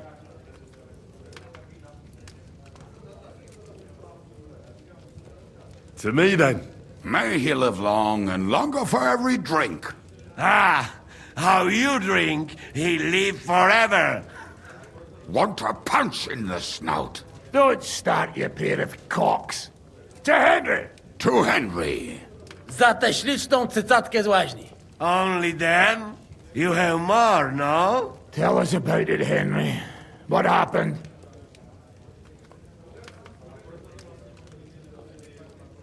I also found Matthew, but he grew tired of your pack. He prefers robbing old crones by the road. Zdradziecki, zapluty szczur. Jeśli wejdzie mi w drogę, zatłukę go, kurwa, jak świnie! What did he say? Nothing nice, I'd imagine. But he forgot to add, kurwa! What about the rest? And Raniek is dead. Somebody rammed dice down his throat. Not quite, but it was dice that paid him back in the end. Kurwa! Dał słowo, że tym razem na pewno wygra. Ale znamy się jak łyse konie. Miałem go lepiej pilnować. Don't feel bad, hey? He not want help, and he don't deserve it. What about the rest? And Behuta, he has decided to redeem himself, so he could pass the Lord's judgment. Co za jełop. Nawet Bóg ma go w dupie. Ha! He got to try hard. Wake up before sunrise, pray, give up meat and beer, and the womans. Fuck, poor bastard. That's it. That's everyone. So, we are the only ones? Unfortunately. But the best remained. So, to loyal brothers in arms. Yeah, to us! Long live us!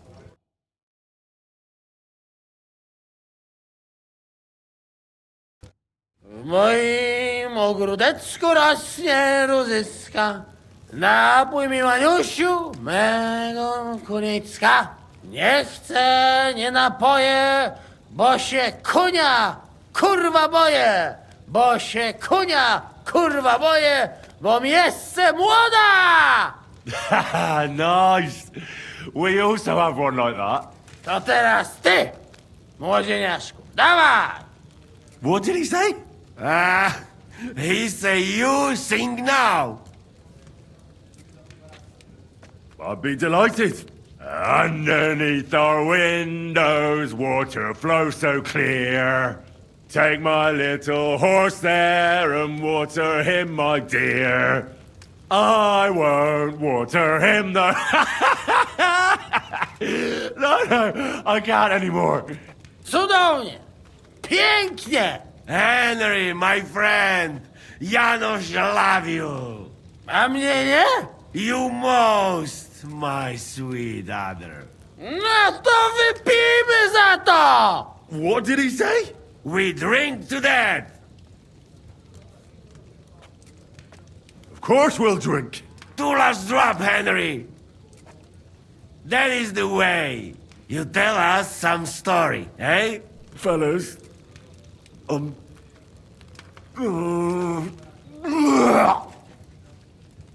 I could not say it better. Amen!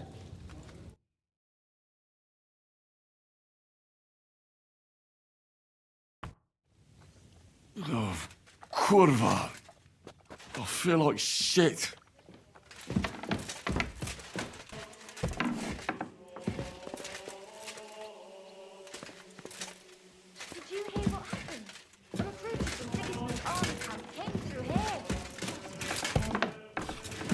men left soon at this rate.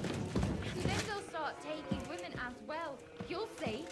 Why don't we just go and enlist right away? I bet they can't wait for us to join up. Have you ever even held a sword? Not as...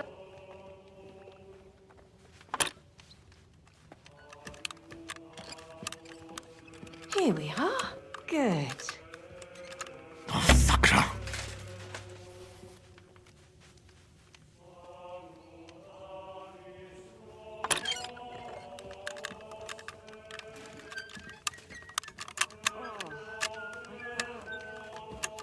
What was it I wanted?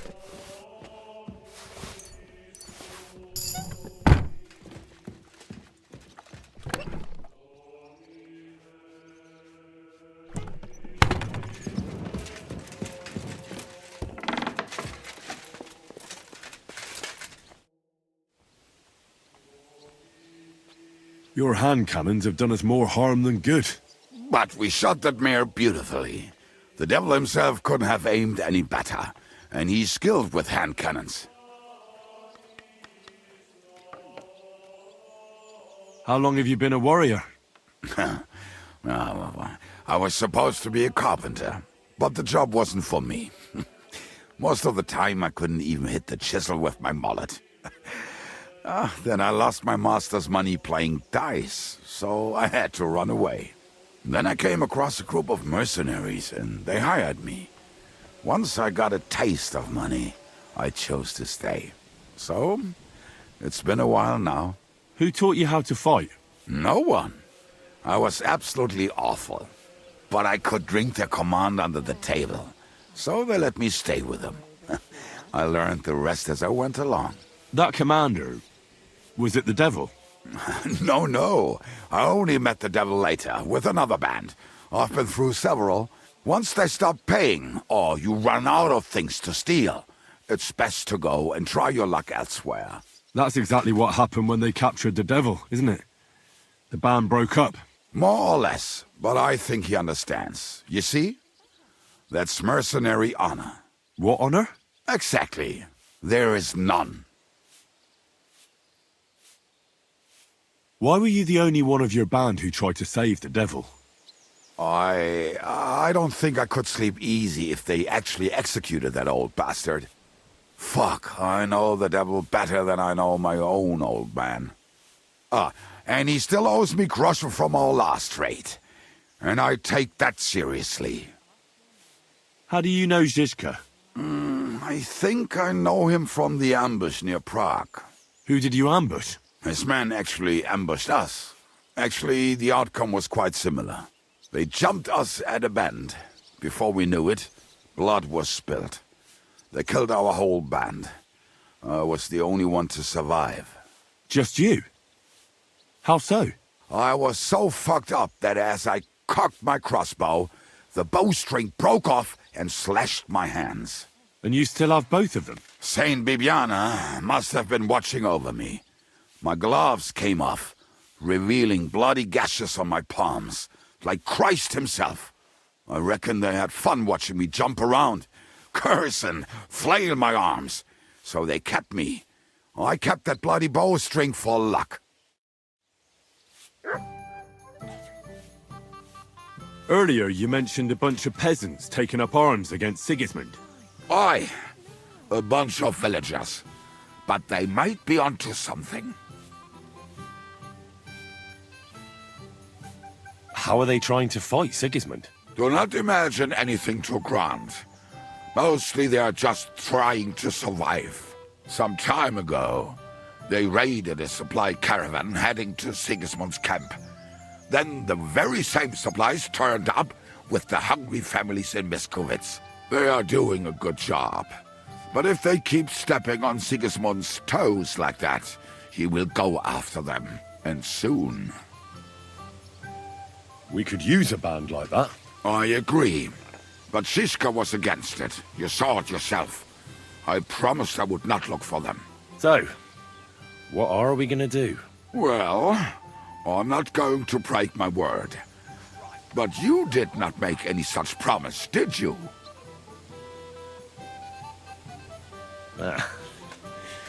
Do you know where to look for them?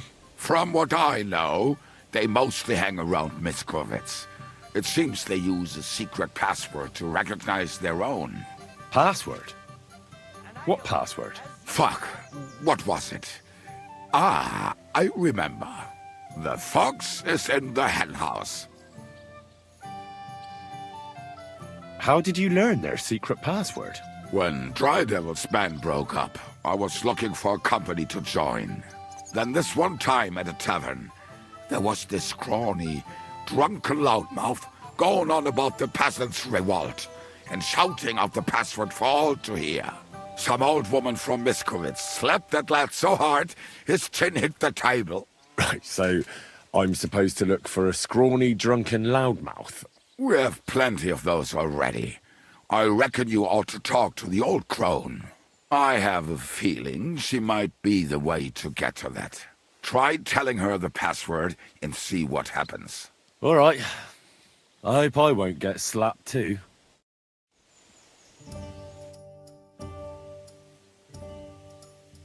Where'd you learn how to shoot so well? Well, where would you say? It wasn't in the royal palace with that fleshy master archer. You can be sure of that. It's the result of years of practice. You'll soon find out live targets are the best. And if they have 2 legs, that's better yet. But I have to admit, each year it gets harder to keep my eye on the target. My hands are starting to shake. That's why I need to drink so much. When I'm properly wasted, it cancels out the shaking. And then, my aim's like when I was a lad. How did you meet Dry Devil? For the first time? Not in the best of circumstances, that's for sure. A few years ago, my company was attacked near Olomouc, and he spared nobody except for my noble master. Wait, what was that about? We were fighting for Margrave Jobst, and he for his brother Prokop. Why did he let you live? Because I shot and killed 2 of his men, and crippled 3 others, before he bashed me over the head. And he just let you go? Not a chance. I woke tied up with a splitting headache. Dry Devil was all fired up, betting with his men that they'd boost me up. And what was the catch? That fucker took me to the ramparts and said that if I piss and hit the ale pitcher down below, he'd let me go. Otherwise, he'd try to hit the ale pitcher with me. The prick. Wow. You're quite the sharpshooter, Kubyanka. You bet I fucking am. But you don't know shit about it. Teach me something, then. I'll happily pay for it. It'll take some time. But for a few groschen, I'll teach you whatever you want. Well, I saw how you took down that bloke at the tavern, and he was at least a head taller than you. Shit, I just got lucky, is all. Well, a dice, sure. But I'd really like to learn that hold you did. What fucking hold? The one where you made him trip over your leg. Oh, that one. All right, let's get started then.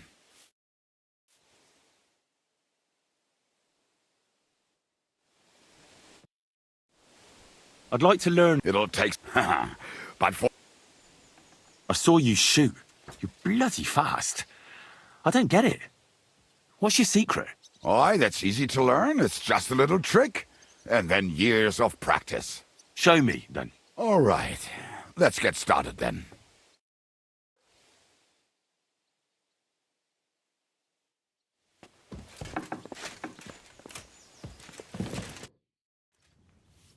I'd like to learn... It'll... How do you always manage to hit the target? Even when you're pissed drunk? The problem is I can't hit shit if I'm not drunk. Isn't that addiction? It's experience. And that's what I'm interested in, Kubyanka. All right. Let's get started, then.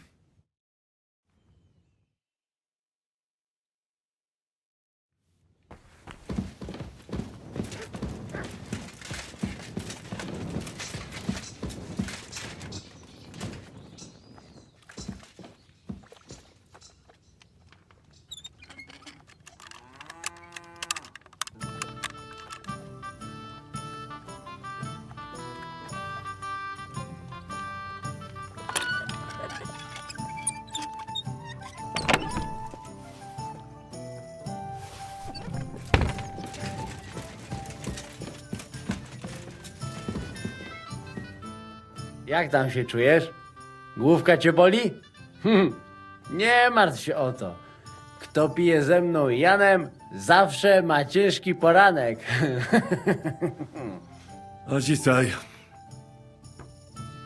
Tell me something about yourself. We barely know each other. No cóż, nie znamy się, ale przeszkadza ci to? What? Speak slower. I can't understand you at all. A co mnie to obchodzi? Wiesz co? Jak chcesz ze mną pogadać, to przynieś mi beczkę piwa i stuzin dziewu. Jak już to razem wypijemy i się zabawimy, to dogadamy się bez problemu.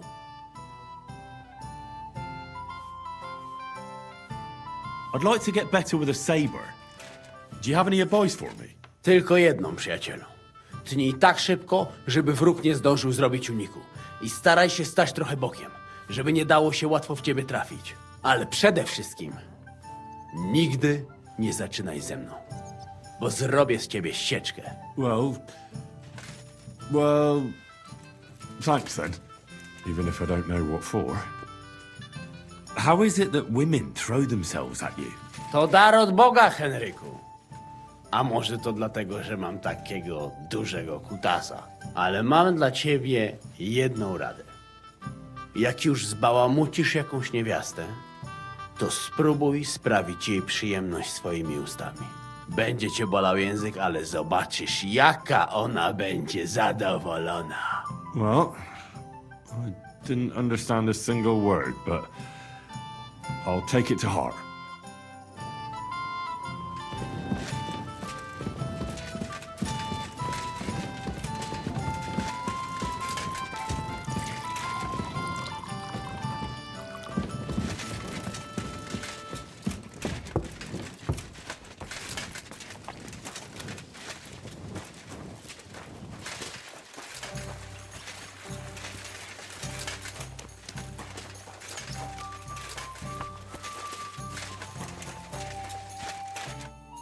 So, how did your trial by fire go last night? Honestly, I've no idea. But I haven't felt this sick in a long time.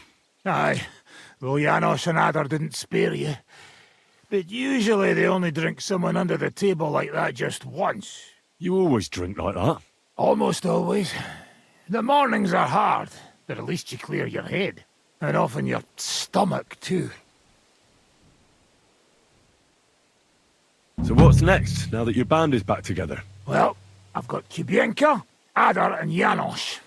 It's not much, but it'll have to do. Now we just have to figure out how to give hell to Sigismund. What am I to do? Zizka said you kept nagging him about that. Well, the lad taken by von Berkov at Nebakov. You mean Lord Capon? I haven't made much progress. Well, get a fucking move on then!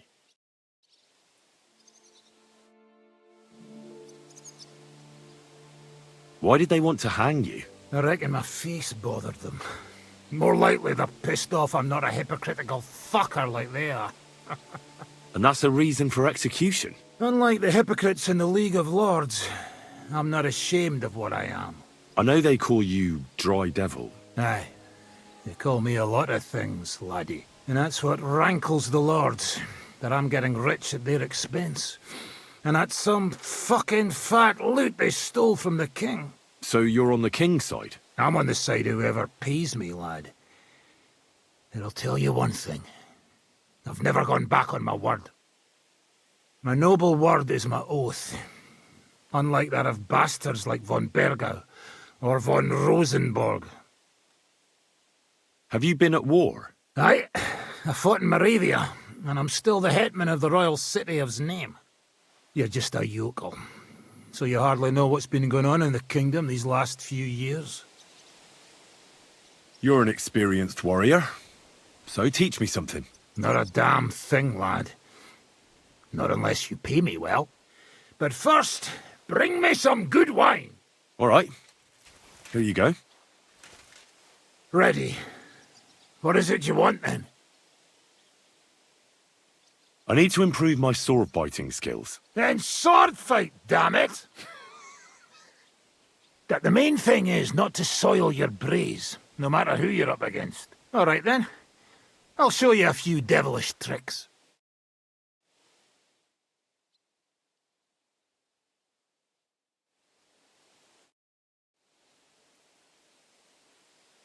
I'd like to learn from a master. Where's that wine? Or should I write it down in your diary so you'll remember it? Again? Always! All right. Here you go. Ready. What is it you want, then? I want to see what you can do with a mace. Ha ha! Good choice. It's better than a sword when you're up close. All right, then. I'll show you a few devilish tricks.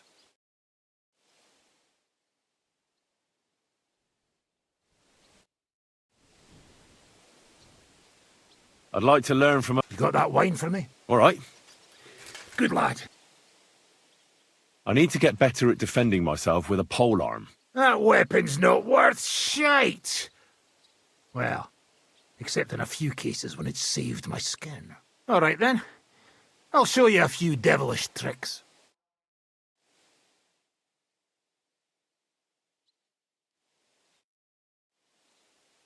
I'd like to... You got that? All right. Good luck. You can ride a horse as well as a hay wagon, I expect. You snot-nosed brat! You're the one that shakes like a whore in the saddle. All right, then. I'll show you a few devilish tricks.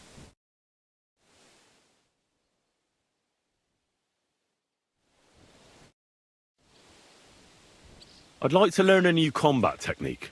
Certainly. I'm just about bored to death, so at least this'll make the time pass faster.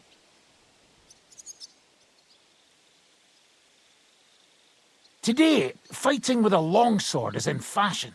And why not? It's a great weapon. But in the end, it's all just a matter of taking out that bastard who's against you, isn't it? No one asks how you did it, so I'll show you this ruse of mine. That sounds good. Teach me that.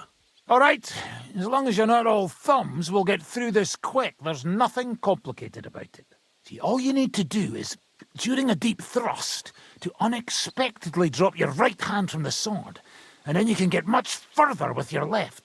The opponent usually doesn't have enough time, and the tip of the sword ends up in his face like a giant stinger. Clean, fast work. And now, come and try it a few times.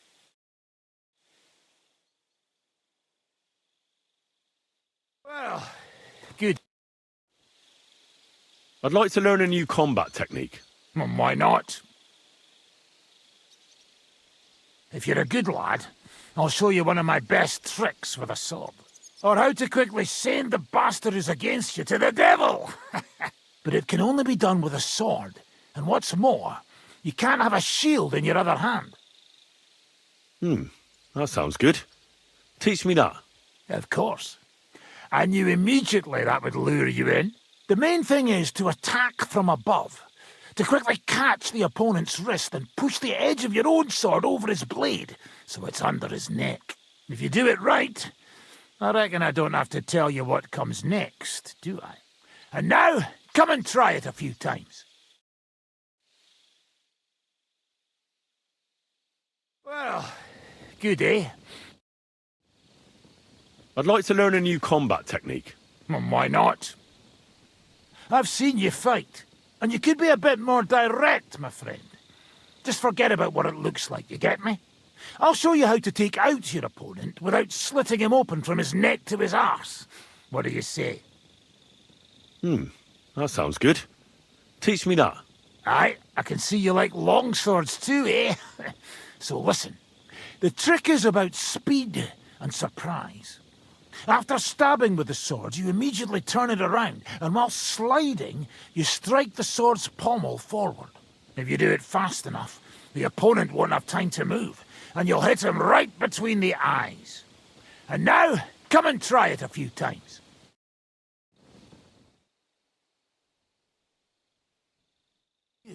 Good.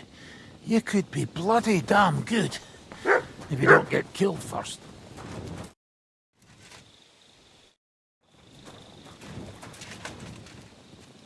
Look what I have for you.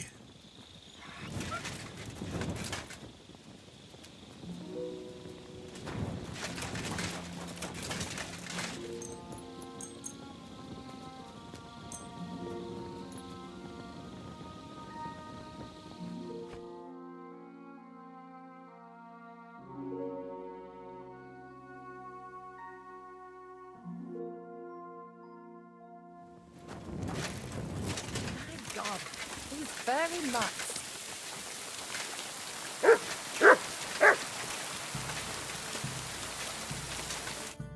You boy, my savior! You free me from stocks. I never forget this. Janos will repay you. Do you have any specific reward in mind? Hey, you listen close. I'm listening. Really? Aye, really. You want my sausage? You'll never find better. What are you blabbering about? What sausage? Proper one. Full of goodness. Maybe not smell so good, but taste good when you hold nose.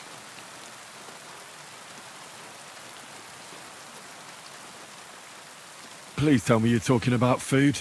Yeah, I talk about sausage. What else? Janos's sausage. Ah, I see. You think I means big, huge salami in my hose, eh? He's not for just anybody. Me? I am decent Christian.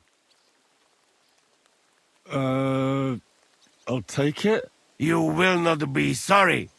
Come back when it is nice and firm. It melt in your mouth. You see. Firm? Well, all right. What'd you do before they locked you up? What do you think? I steal food. You know that, hey? Ah, you mean before, like back. I was locked up then. Oh, I see you're one lucky bloke. Also for food? No, because of war. They take me prisoner.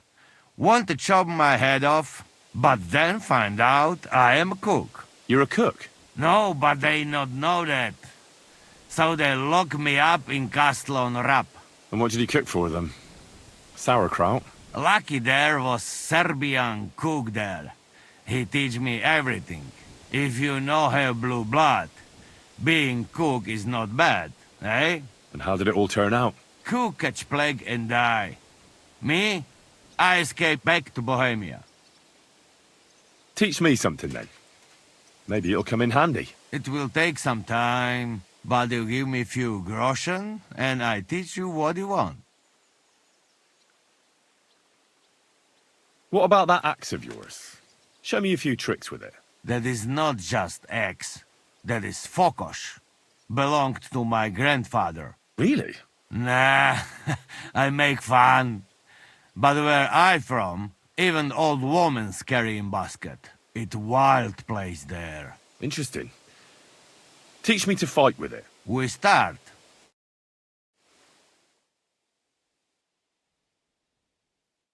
Where they all go? Hey! I'd like to learn a few. It will take some time, but you give me some coin. I saw that you can rob a man and leave him laughing. How the hell do you do that? Yeah, fast fingers, not enough. You got to watch victim and know how you distract him. Teach me how, Janos. We start.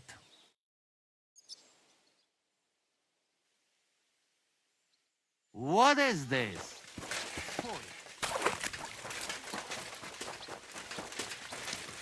Fucking stall.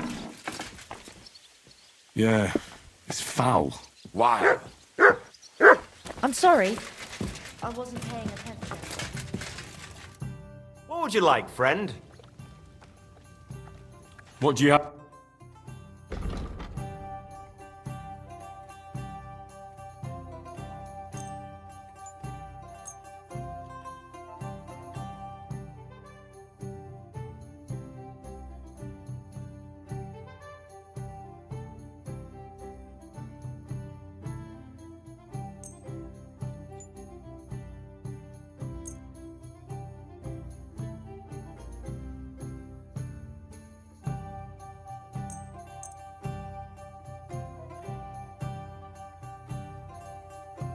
I'd like to do something about that price. Well,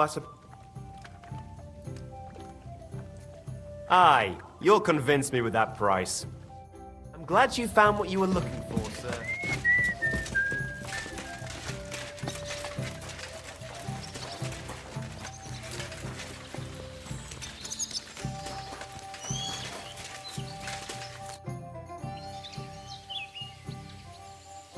I'd like to learn a few things. It will take some time, but you give me... Just tell me what to watch out for, so I don't end up like you did. You young, my pizzle. They never catch me if that yokel didn't shit pants and run around the yard like bitch in heat. I get it. Even the best make mistakes sometimes, and I'd like to learn from the best. We start.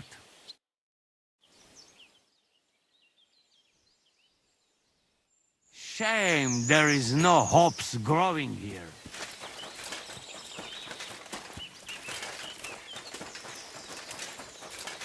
Greetings.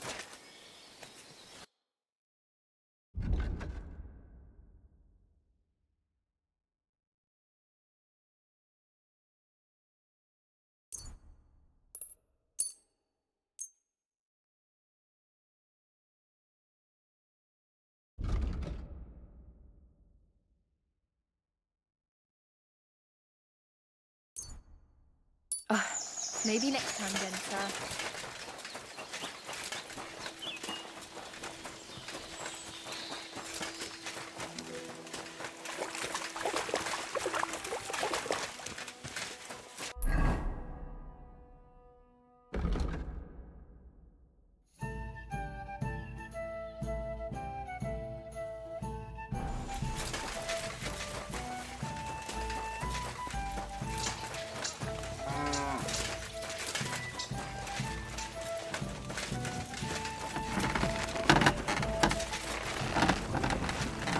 Did you hear who died? Ha! I thought it was old Bart. How can I help you today, friend? What do you have for...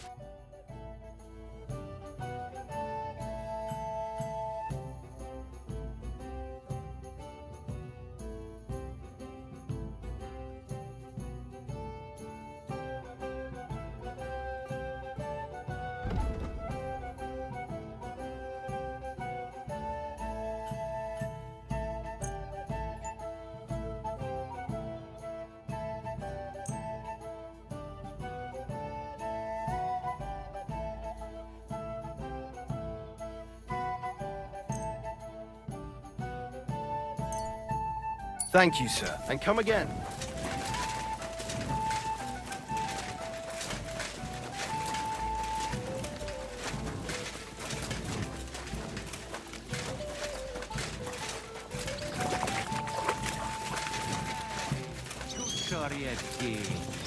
Where?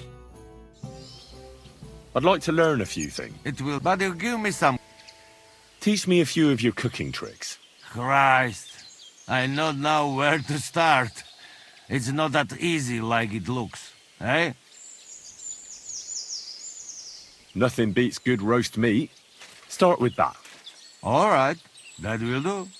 We start.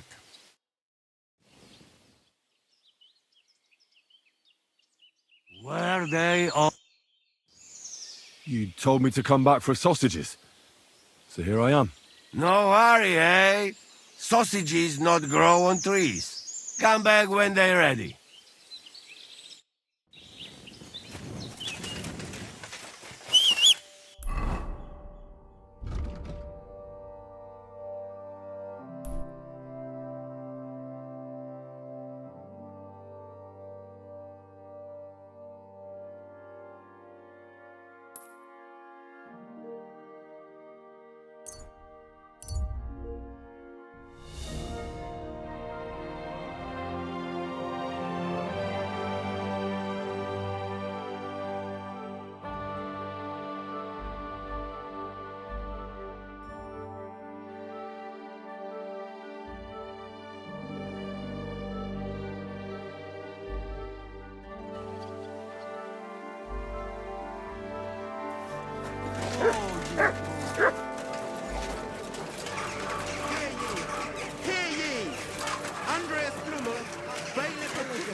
I'd like to discuss the price.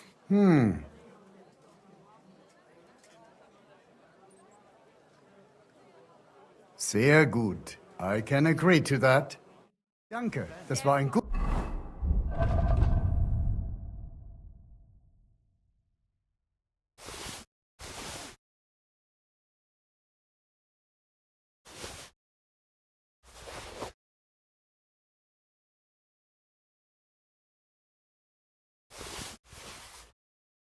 Das Geschäft, mein Herr. I didn't say I wouldn't contribute, but I'm not giving them a single...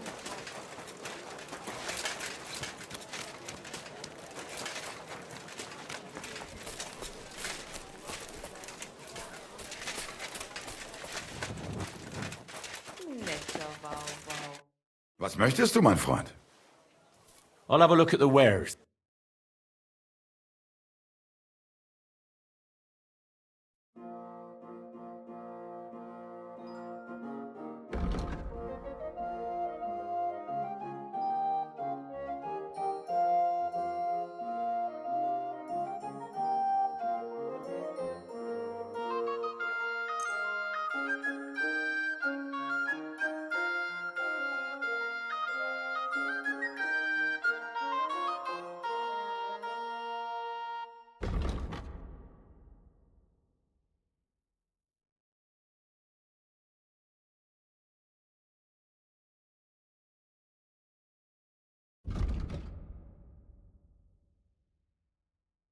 A word about the price.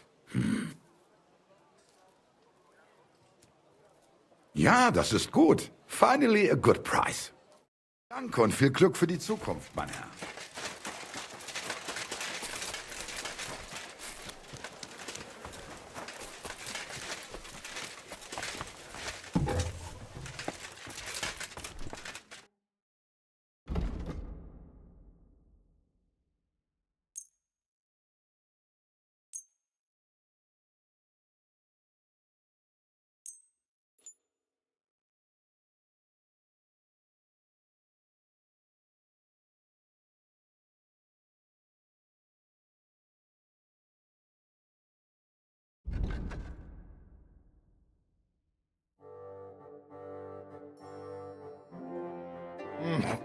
Das stinkt zum Himmel. You'll have to knock the price down on these stolen wares. Let's agree on a price. And it looked like we'd never agree. And come again.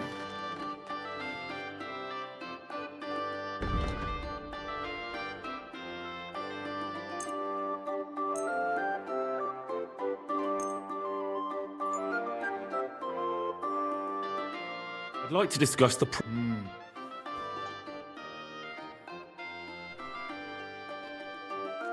Aye, you'll...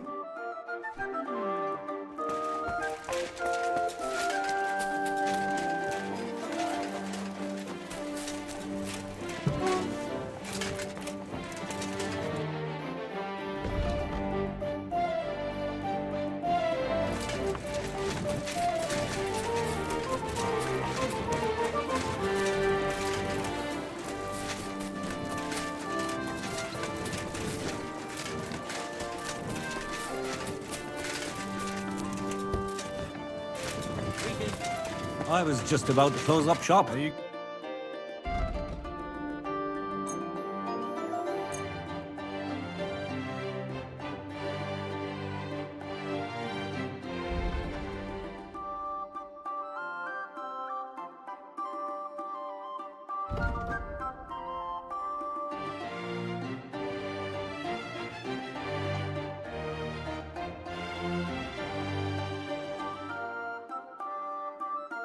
I'm glad you found what you were looking for. I, of course.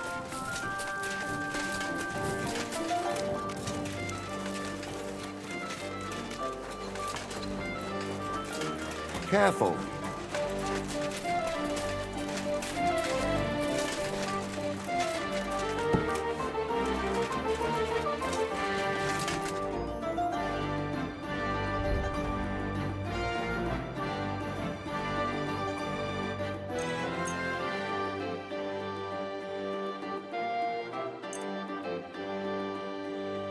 I was glad to be of help.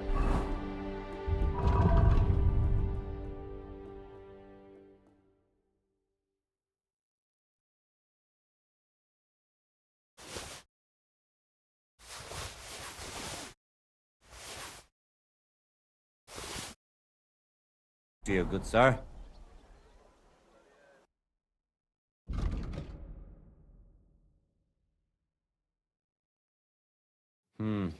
Nothing to your liking, sir?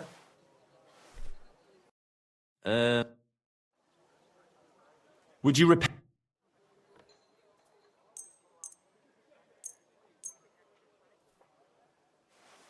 Excellent. I'll have a look.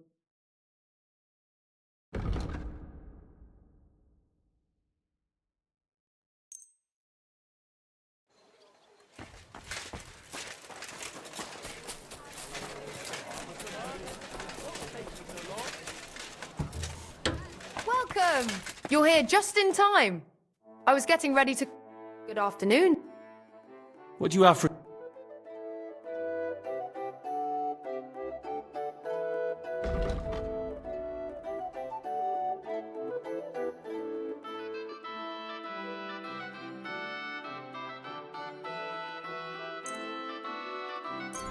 Happy to be of service, sir. Did you hear?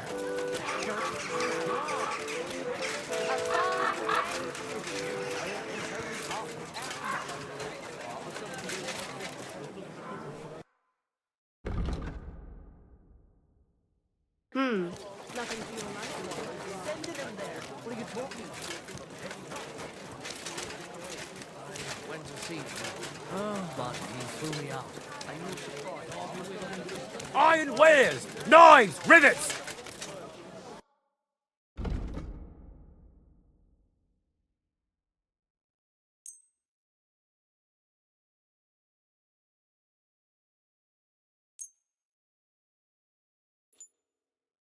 I've got a feeling you're trying to sell me stone. I'll have to knock that off. How much do you want?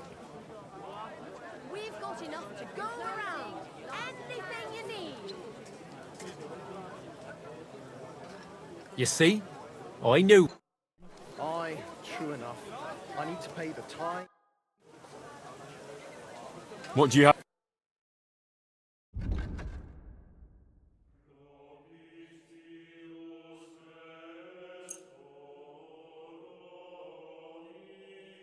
I've got a feeling I'll have to... Well? What would you say to this? We're nearly there. All right. Tools! Iron tools! Tools!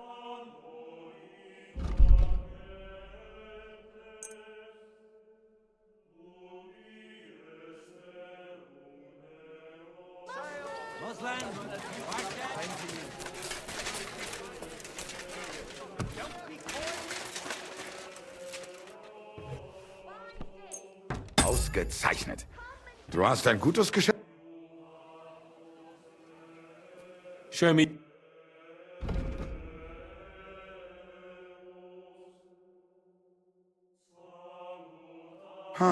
Wie schade, Mann.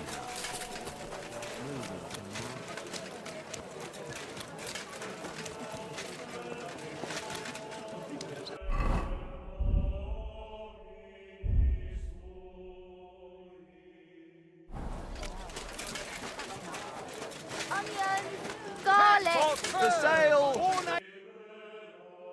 Big strong pots! Pots here! Twice fired! Show me your...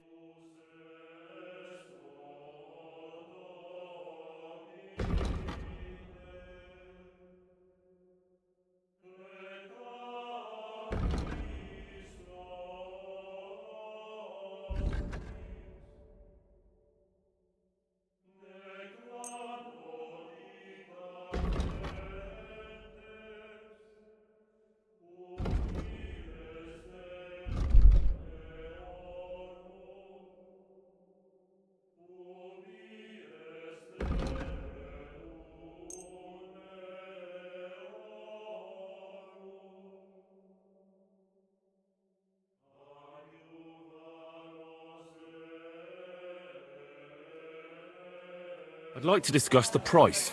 Well... Aye, that'll do. Thank you, sir.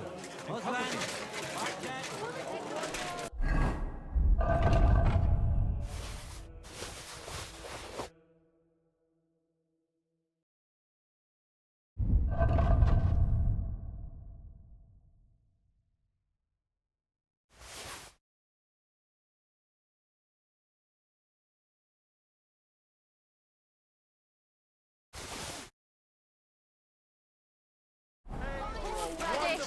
Delicious horseradish! Doors closing!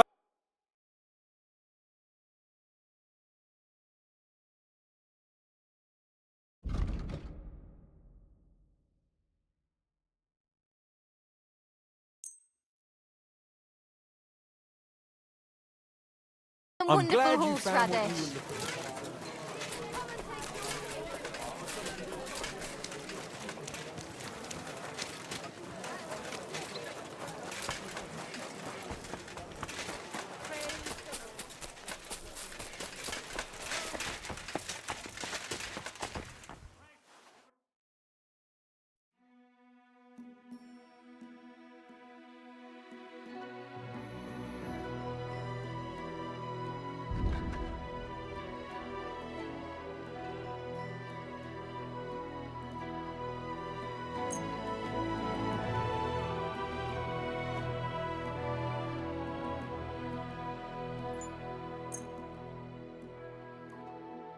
I'd like to discuss... You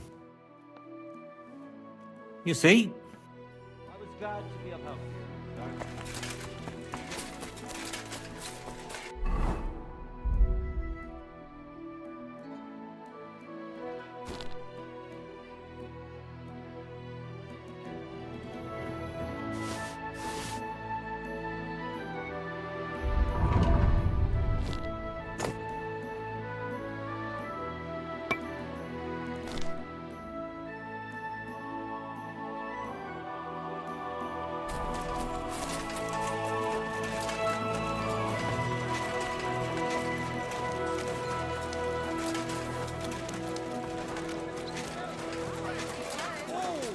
Finest leather!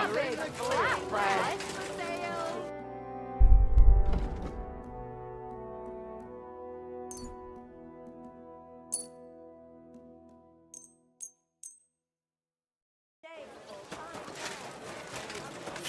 Whistling at me.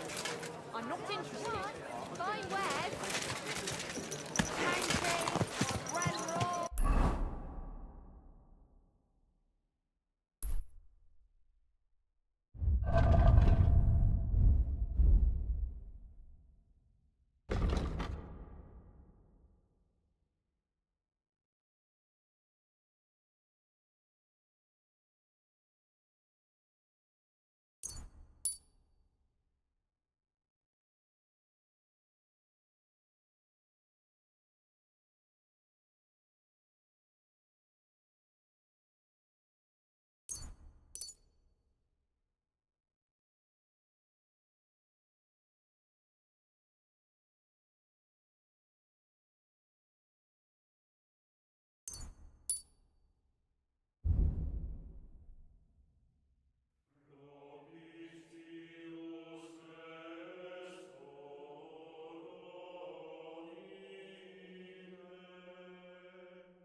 Slowly.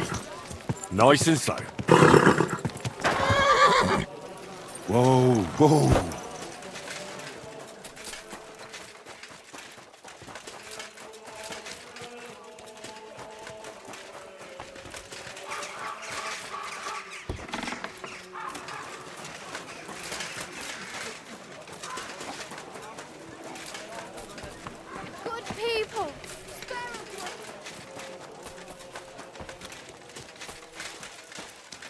At your service, sir.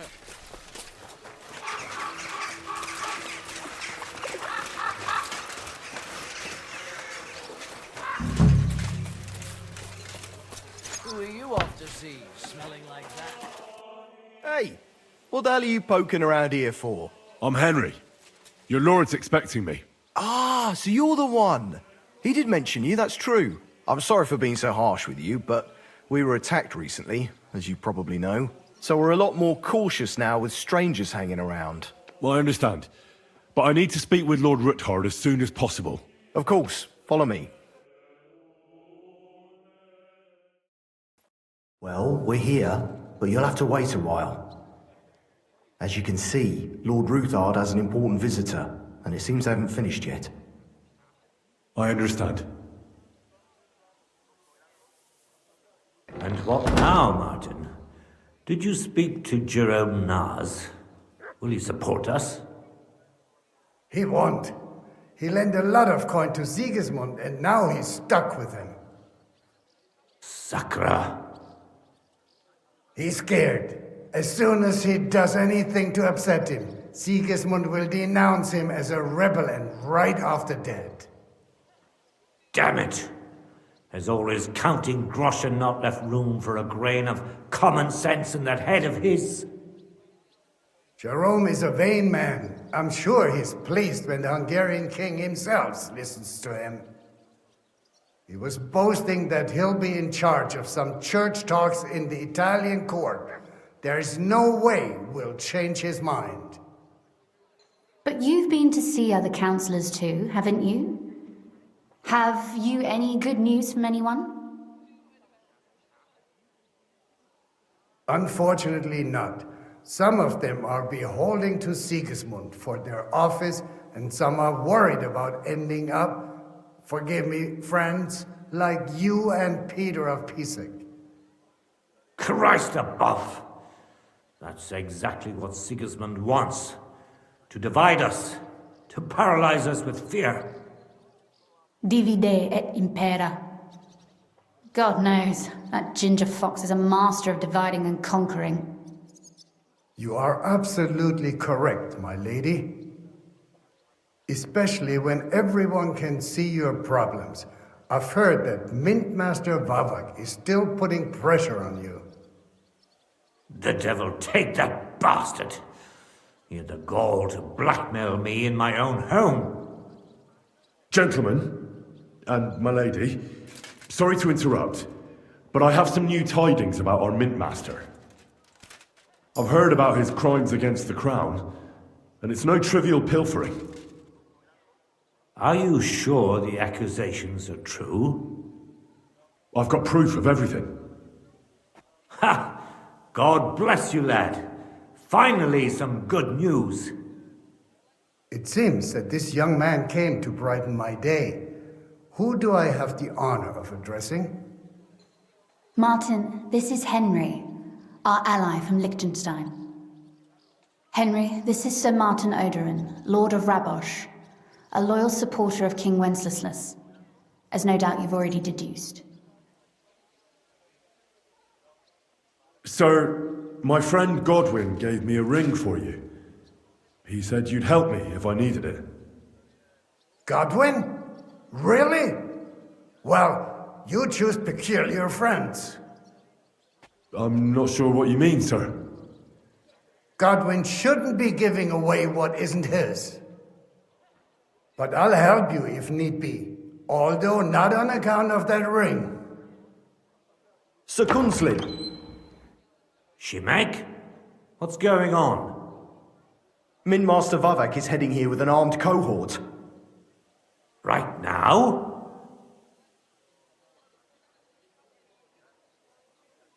So be it. This matter must be brought to an end. Shimek, place a gunner on the upper floor and a crossbowman on the stairs. Then gather whoever you can find and join us in the yard. Certainly, right away, sir.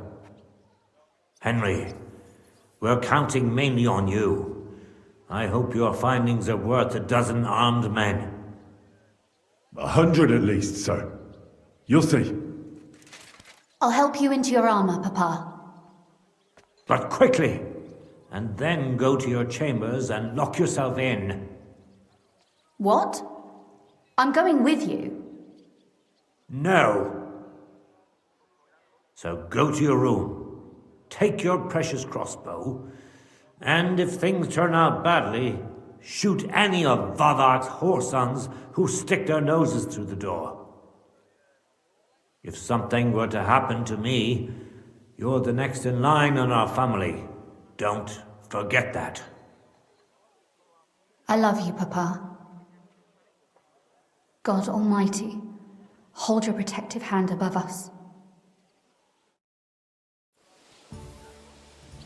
Greetings, Sir Ruthard. Your gate was open, so I took the opportunity for a little visit. No gate is closed to you, is it? The gates of hell are especially looking forward to your visit. But you're more than well aware of that, eh? Since you don't dare leave home without a horde of men-at-arms. My men aren't here to protect me, but to enable me to keep order when needed. And today, I got the feeling that order is just what's needed. Or do you disagree, sir? Weigh your words, sir. One might take them as threats. And be assured, we're very well prepared today for anyone who might threaten us. Threat? A warning, more like. A friendly warning from the Royal Mint Master. Lord Ruthard, I'm offering you one last chance to surrender your mining rights to me. If we agree, neither you nor your family will have anything to fear.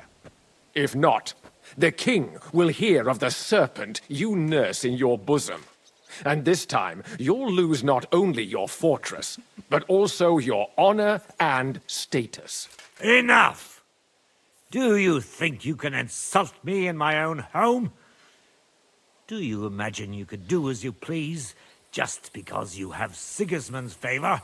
That can easily change when the king learns of the serpent you are nursing in your bosom, to cite your own words, sir. Only, considering what I know, you might lose a little more than your honor. Like your head, for what it's worth. How dare you? Henry, kindly inform the Royal Mint Master what is being said about him. The word is you're conspiring with Buresh of Krakowitz and Foreman Fett, sir, to falsify the mining records together. In other words, you're stealing the royal silver. And what's more, taking it to a secret mint where you forge your own coin with the royal stamp. And that's a capital crime. What do you suppose Sigismund might do when he finds out his own mint master is robbing him? Especially when he's desperate for every last groschen. I'd say this somewhat alters the perspective, sir. So from now on, you will leave me and my family be. Or your king will hear of your shenanigans. Exactly. We'll see to that. Mark my words. Are you trying to threaten the Royal Mint Master again? And with nothing but common slander?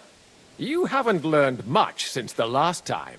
Well, we've not had much time for that. We've been fully occupied with collecting evidence. Isn't that so, Henry? I know about your account ledgers and the ones from Buresh.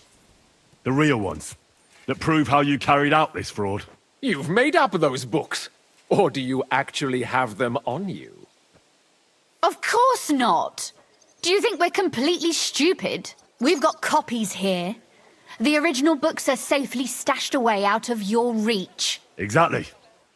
And if anything happens to us, they'll see to it that King Sigismund and the town council will hear all about Herma's Trismegistos silver skimming business.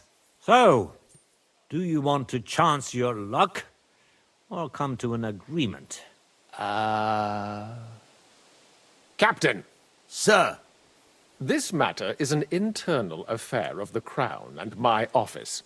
I'll resolve it here with these gentlemen in private. Are you sure, sir? Yes, damn it! Do what I say! Wait for me by the gate. Let us step inside. Let's give the Mint Master the privacy he requests. Gentlemen, I expect you'll keep this entire matter to yourselves. And I expect you'll be wanting something in return. The executioner is far from here, so I'll be standing in for him today. God knows what kind of man you are. May God have mercy on my soul. What? You can't just cut down the Royal Mint Master? Wait! We got off on the wrong foot! I'll give you the wrong foot. Right up your ass. You're right. I underestimated you. I made a mistake. You certainly did, sir. A big mistake. The only question is, how much your mistake is going to cost you. Don't do anything rash, Kunslin. I understand you're angry, but he could come in useful. That's true. Intelligent people can always reach an agreement that benefits everyone, and... You're right. I'm more than angry. Swear you'll leave me and my family in peace, and our mining rights will remain untouched. You have my word. I swear it. Good. You know what awaits you otherwise. If Martin believes you can be of use to us, I'll leave it to him. I'm not in the mood for this. Right. You said intelligent people can come to an agreement. So let's see. We need to know what Sigismund's planning. Spy on the king? You can't ask that of me. It doesn't sound like you want to come to an agreement. You can't. We can, and we will. This is nothing compared to the punishment you're facing for what you've done. Either you agree to this, or Sigismund learns all about it. Then you'd have to run damn far to avoid the chopping block. Henry's right, so don't even think about double-crossing us. You've a lot more to lose than we do. And don't forget about your oath either. I understand. All right, I'll do as you ask. Excellent. And now get out of my house. Of course. I'll take my leave too, Kunslin. I've still got some affairs to deal with today. At least I can see our Mint Master out. I'm sure he'll be delighted to tell me many interesting things. God go with you, Martin. I hope we'll soon meet again in more pleasant circumstances. Ha ha! Now that was a good one. The mighty Mint Master strode in like a lion, and then crawled out like a whipped dog. Oof. I can breathe a lot easier now we've got rid of that bastard. At any rate, Henry, I'll take those incriminating books. I'll hide them in a safe place, just in case he gets any ideas. Good idea, sir. Here they are. Thanks, Henry. You did a fine job, and I'll never forget your help. Well, you can return the favor right away, sir. You promised to help me get into Malashov. I did, and I'll keep that promise. There's a secret passage leading out of Malashov, and you could avail of it in the opposite direction. A secret passage? That's a godsend. Von Burgov won't have an inkling. He won't. It's well hidden. We didn't even know about it ourselves for a long time, until Rosa discovered it in the fortress one day. She can best explain to you how to find it. She should be in her room. It's up the stairs. You'll see the door on your left. All right, I'll ask her. Thank you very much, Sir Kunslin. Don't thank me yet. The worst of it is still ahead of you. Nobody will be expecting me. The passageway is an advantage that works on my side. Besides, I've got my spy coat on, which makes me hard to spot. I can deal with any locks, and if I come across anyone, I'll take him out without a sound or a trace. Well, it looks like you know what you're doing, and that you've done it before. I'll pray for your success. It would help us in more ways than you probably realize. What do you mean, in more ways? Isn't it obvious? We've been sitting with our arms folded until now. And where has it got us? We look helpless, and it's difficult to find allies. But if you liberate Lord Capon, right from under von Bergov's nose, the word will spread like wildfire throughout the land, and von Bergov will look like a fool, and he'll lose a strong advantage in parleying. That would help convince some of those who are hesitant about joining us in the fight against Sigismund and the Praguers. You're right. I hadn't thought of the other consequences. And I reckon even Jobst hasn't realised. Thanks again. As soon as I speak to Rosa, I'll head out right away. I'll get Lord Capon out of Malashov if it's the last thing I do. You've no lack of courage, son. But you shouldn't count on that alone. Be careful. And good luck. I'll at least look at the books you brought. I'm very curious about what there is on Vavak and how he did it all. I wish you a pleasant read. There's more than enough on him in there.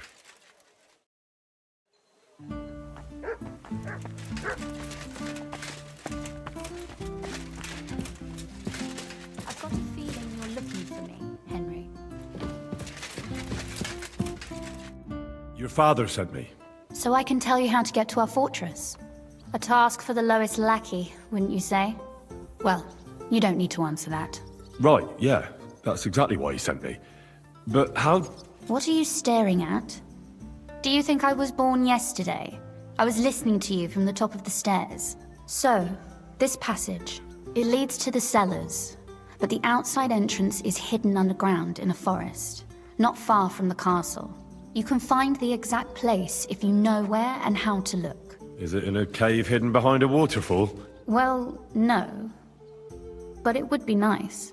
Listen, nearby Malashov is a stud farm managed by Hashtal, an old friend of Papa's. We had a wayside shrine set up at the crossroads before the stud farm. A wayside shrine? How do you mean?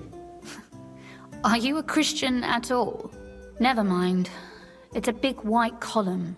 You can't miss it. From the shrine, you should be able to see a group of boulders. Beyond them are the remains of an old chapel. You have to find it, and then there's a kind of... how can I describe it? A window. A gap you can look through. If it's still standing. I hope so too. Anyway, it should direct you towards some ruins. Go there. And now pay attention. Somewhere in those ruins is a stone cross. You have to find it and look where its top points to. If you go the way the cross is pointing, you'll find another one, and again follow the direction it's pointing in. That should lead you to a small clearing, marked by a cross in the rocks. You dig there, and you should get to the passageway. That's a really cunning solution. No random fool would ever find it. That was exactly my intention when I thought it up. Thanks, Henry. I think you're no fool, so you shouldn't have any trouble. And that's not all. Getting into the castle is the easy part. Don't forget, you have to get out, too. You're right. Horses will be needed. For me and for Capon. That's exactly what I was thinking. Fortunately, I know how to arrange that. Stop off at the stud farm I told you about, and ask Hashtal for horses.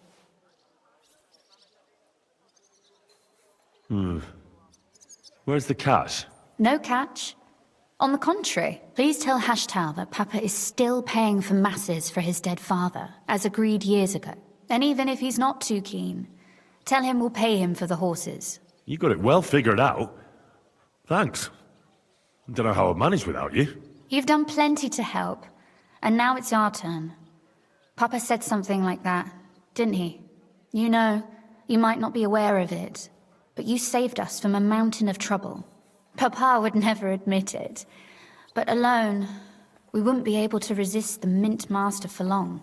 You've earned the right to the gratitude and friendship of our house for all time.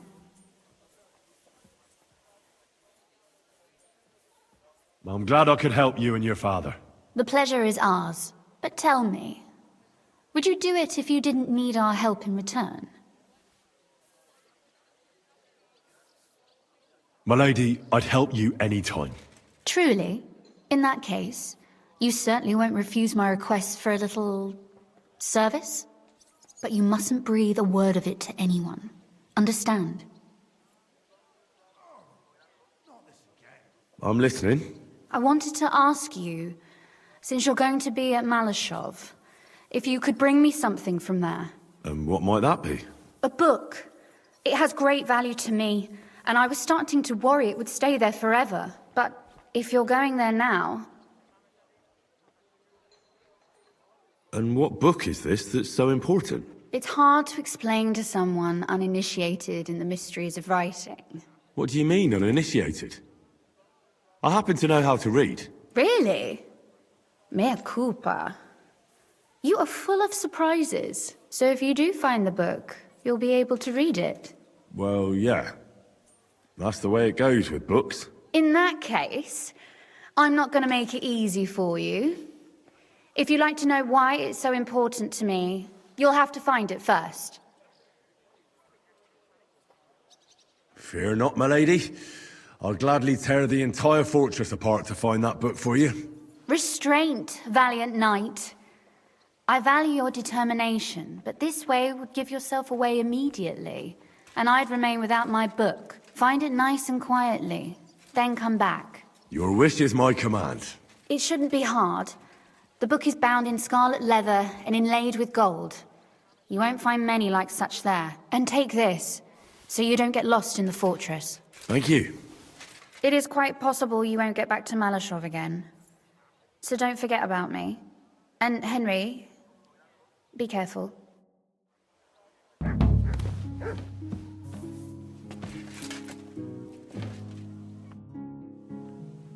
Oh, and about that secret passage to Malashov.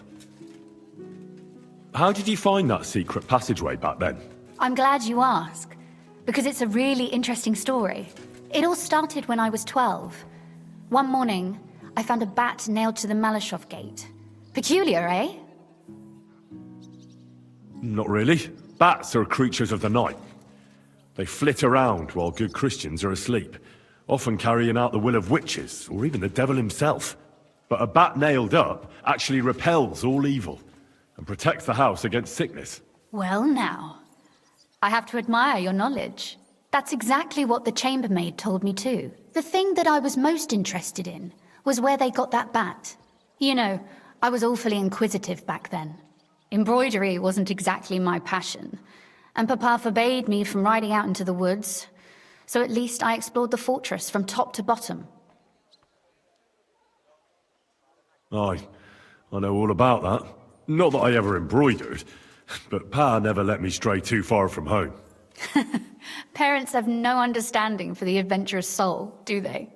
But back to the bats. I found out from the guards that they caught the poor creatures somewhere in the cellars. So I went to have a look there and found a whole swarm of them.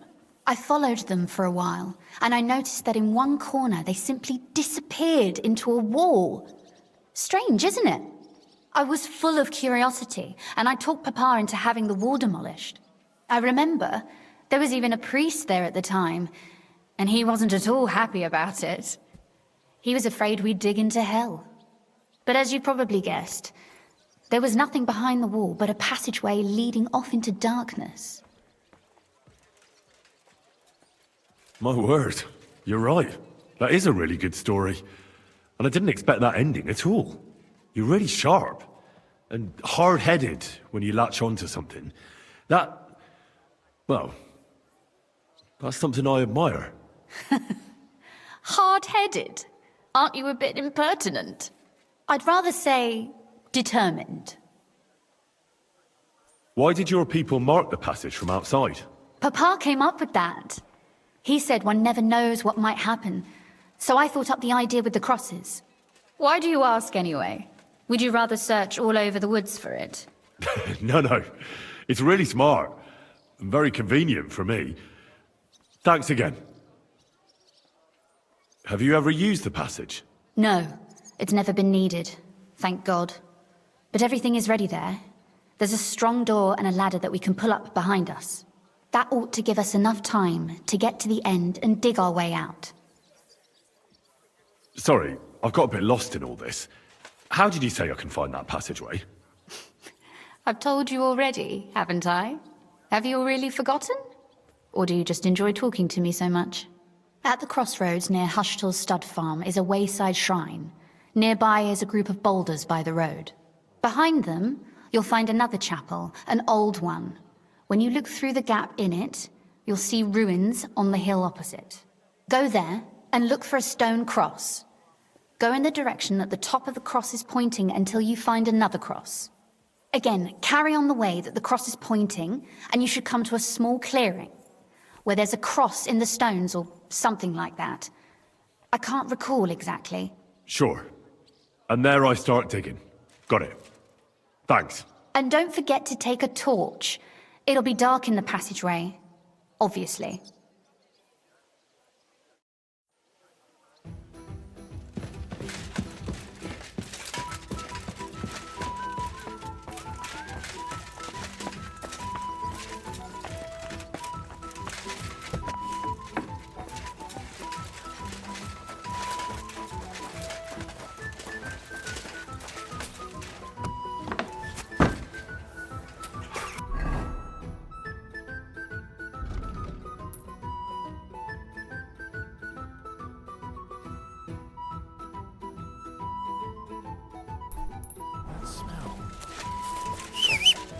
I don't know what you said, but he left here looking like a Easy. Easy.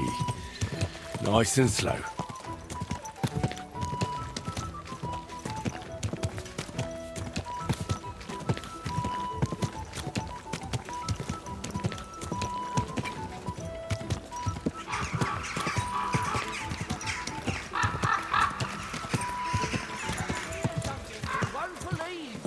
I've travelled the whole world, and now I will tell you the amazing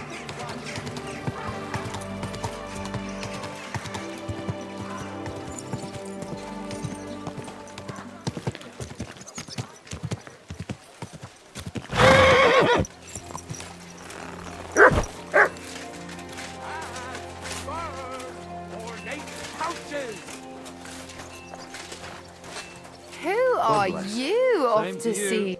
Good day. Show me your word. Maybe next Service time then, is kind of sir. slow today.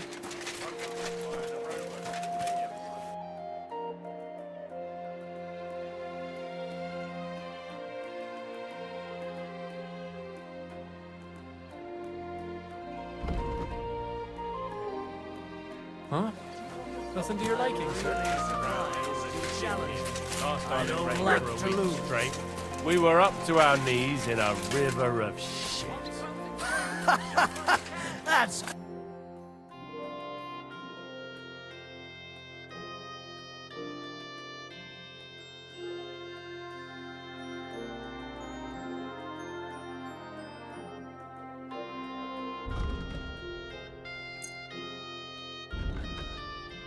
I was glad to be of help.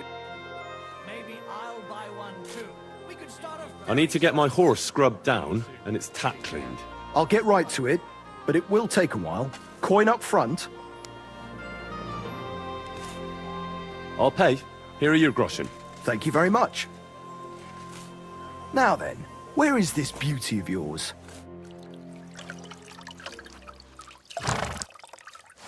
All finished. Those hooves gave me a hard time. Watch out! Apparently. Easy. Easy. Nice and slow.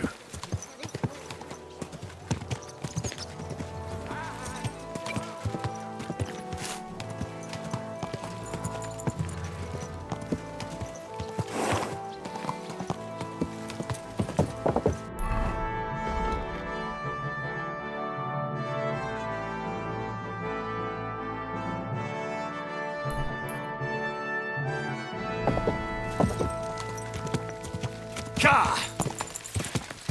Quick!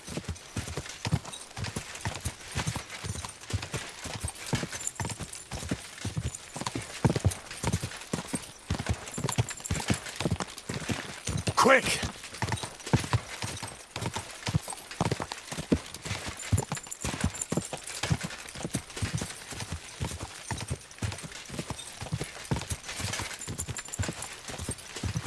Quick! Quick!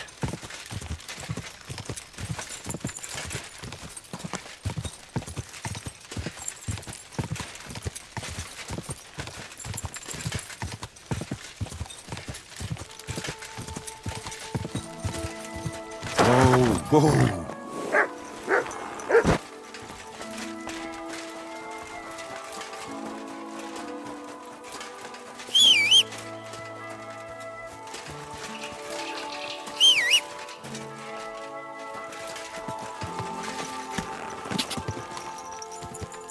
Quick!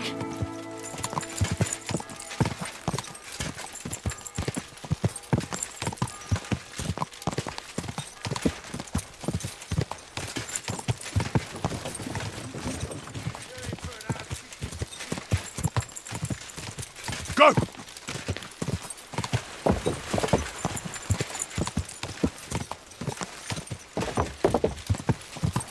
Go!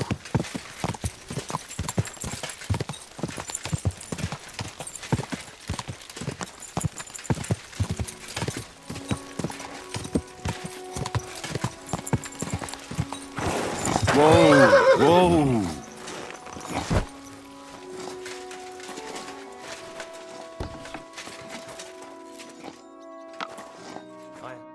Good evening. Do you need something? Stanya, I have good news for you. We caught the murderer. What? Really? Who was it? It was the von Groller's servant. He was ordered to do so by the young lord's mother. What kind of nonsense is that?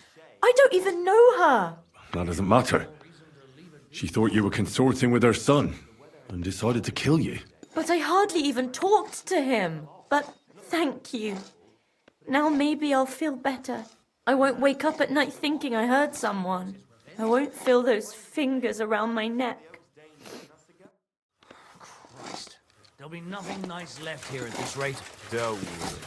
When's the last time you saw the bailiff get anything done on time? That tree will still...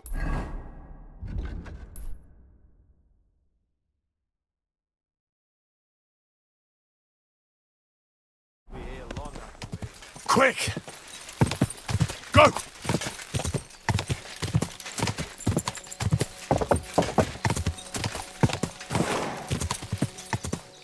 Go!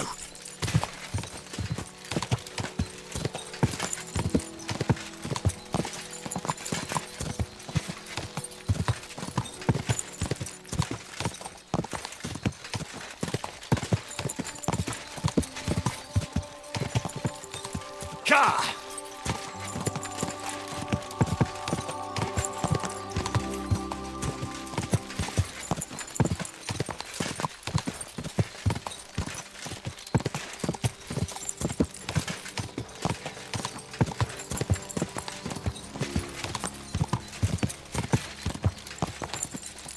Quick! Ka!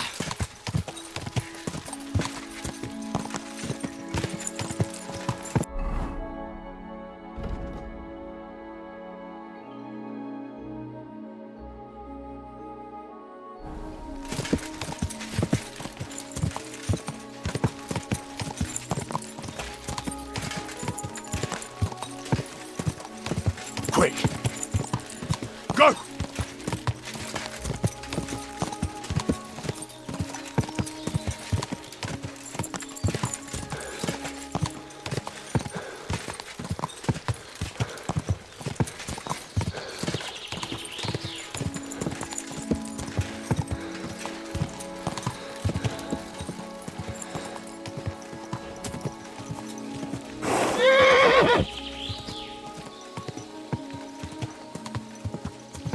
Quick!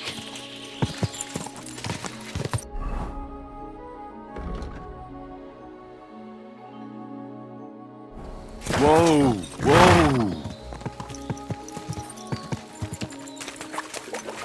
Ka! Ka!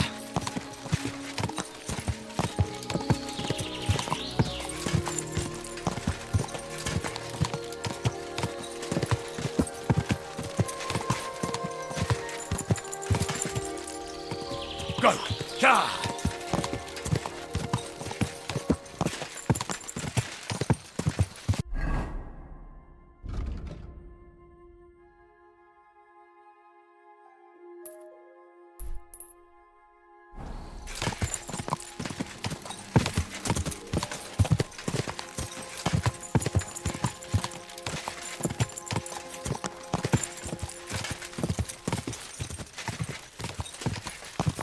God!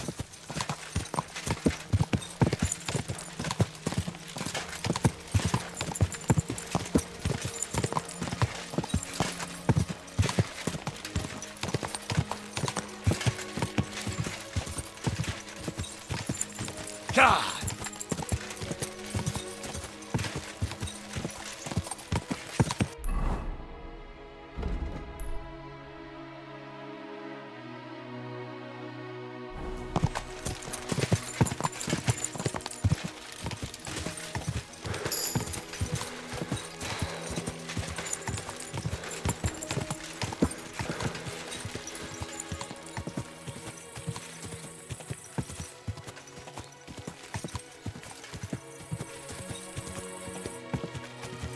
God!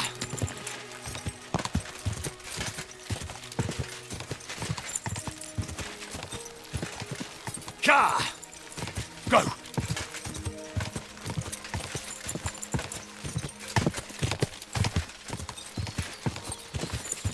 God! Quick!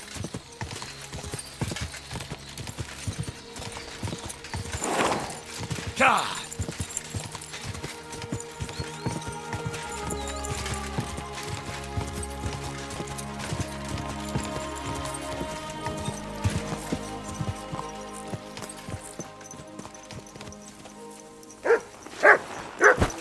What is it, Mutz?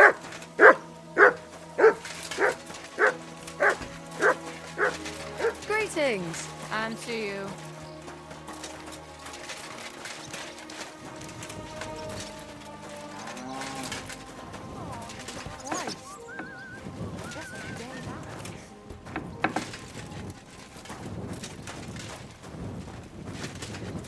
You smell.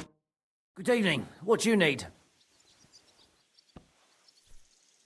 The Ruthard sent me. What's that to do with me? Those days when Ruthard was the Lord of Malashov are over.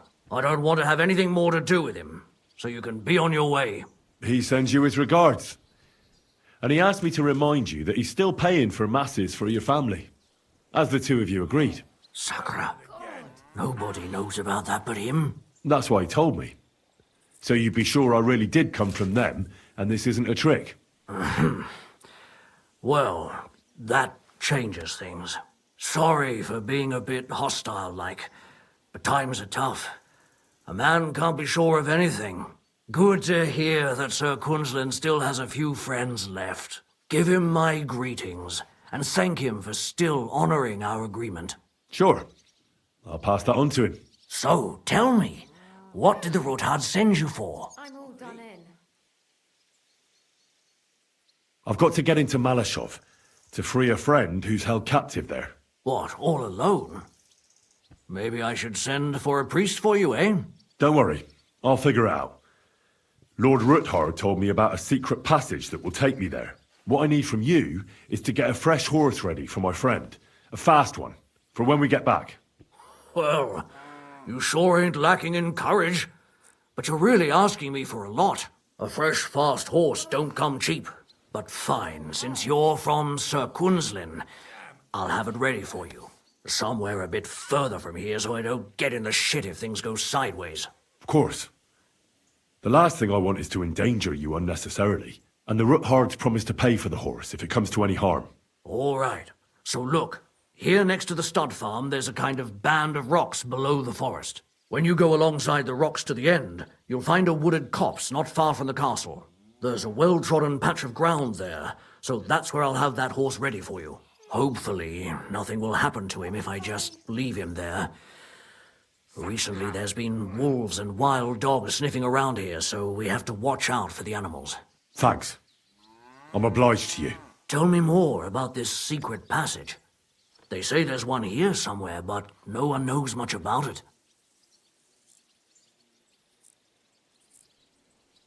I don't know exactly where it is yet.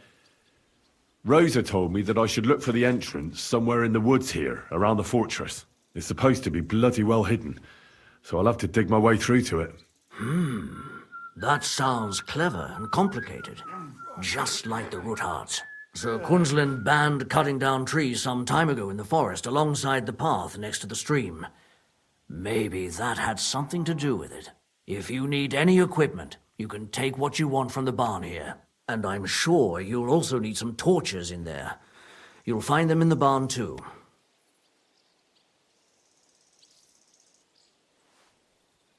Don't worry. I'm well equipped. Hey, now that I think about it, I don't know what you'll find there or how prepared you are for it. But you shared a secret with me, so I can tell you a few tricks on how to hide at the castle. I know it well, and I've done more things than you might expect in the past. Thanks, Hashtal. I'll consider it. Is there anything else you can think of that could help me? Well, apart from praying, I reckon I've already exhausted all the ways I can help you. I wish you the best of luck. I reckon you'll need it. I'd like to learn something. What is this about? That's nice now. Teach me how to sneak around without alerting my prey. Fine, but it'll take some time.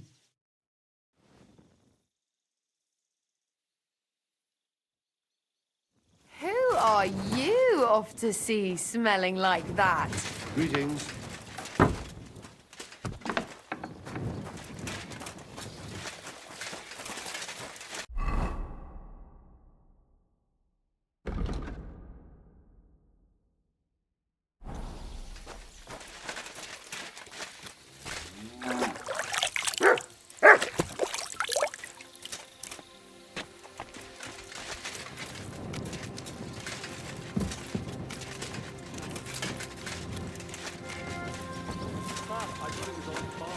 But then I heard him coughing his lungs up in the yard again today.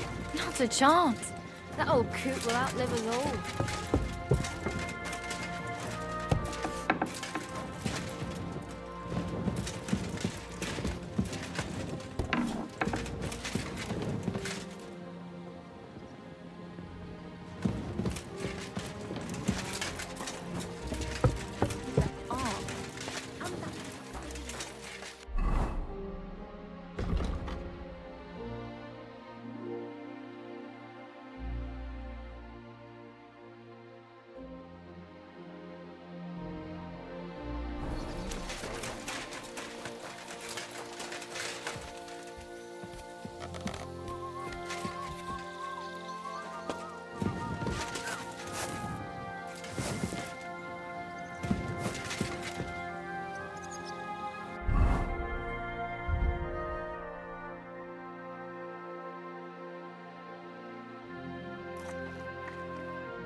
Get out of here!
This must be the chapel Rosa was talking about. I was supposed to look through its arch for some old ruins. Well, let's see.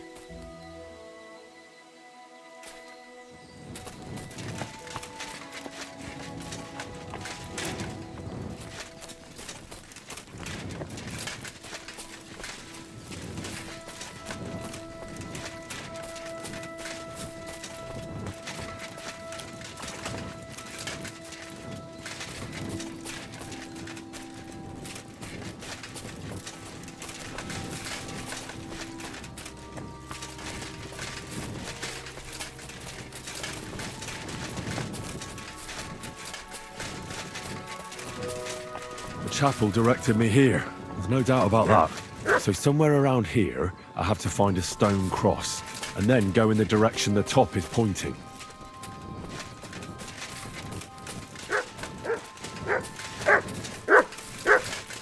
Good dog, Mutz. Show me.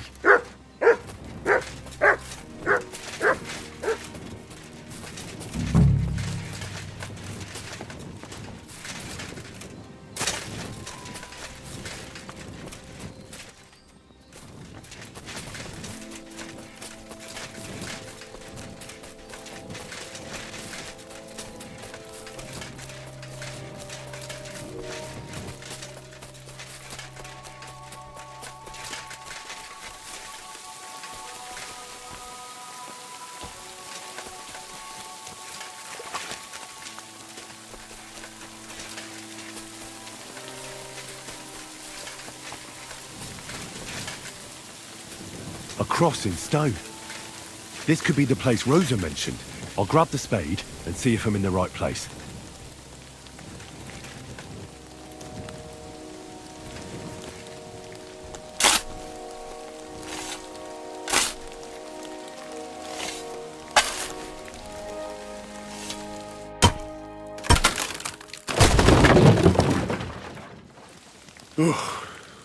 Tough job, but it was worth it. The way to Malashov is clear. Now I get it. Those boards were supported by beams to hold the earth above, so there didn't have to be as much of it. Hidden and firm. Really smart. It's a good thing they did it that way too, so I didn't have to dig as much.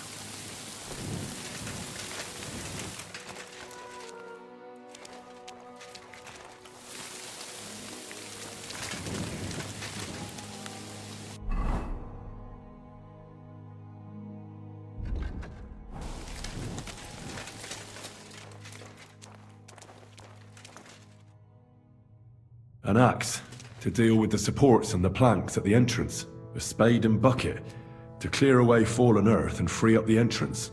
Everything's ready for escape whenever needed. The Ruthards really left nothing to chance.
Fuck, that's deep.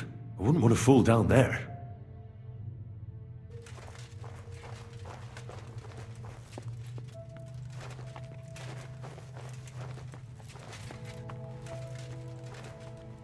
The ladder Rosa mentioned. In an escape, it'd be enough to pull it up, and that'd leave any pursuers stuck.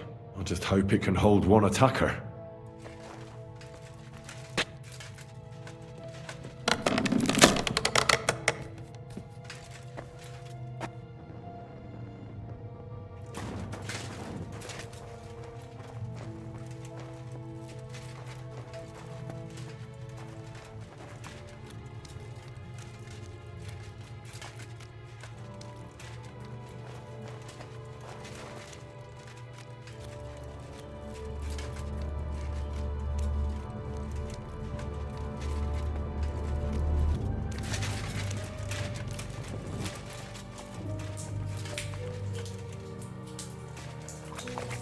Damn it, that's cold.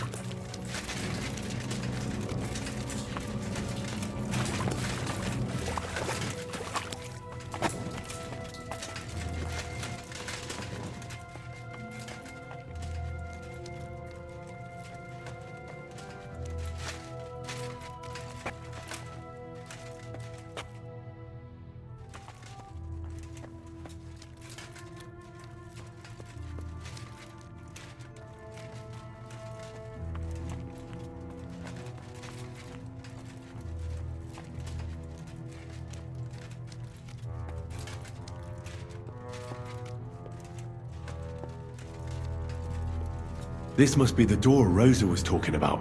Here are the iron cleats and the barrier beam, just like she said. When Capon and me are escaping, we can board it up so they can't follow us. Eternal praise to the Roothards and their ingenuity.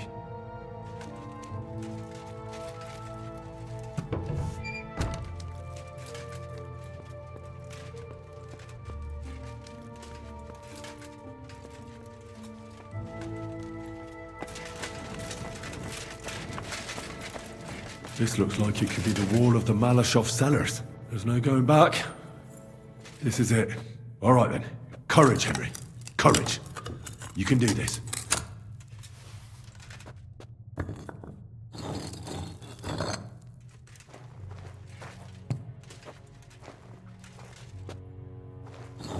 This is going to take a while.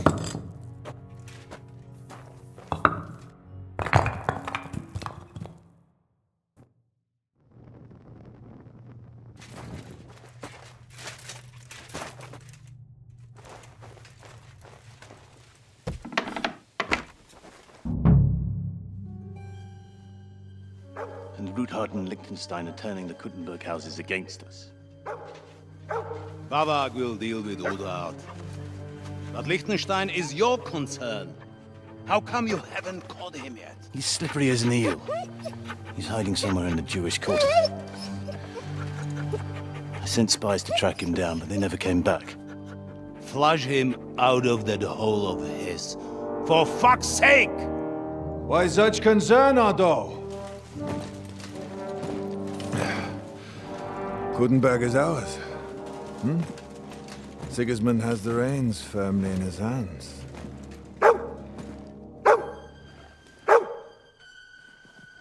He's got fuck all in his hands.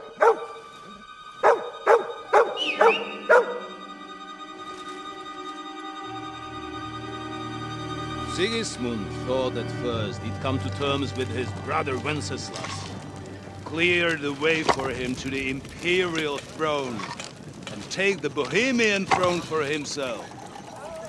But Wenceslaus couldn't even get off his drunken ass and go to Rome for the coronation.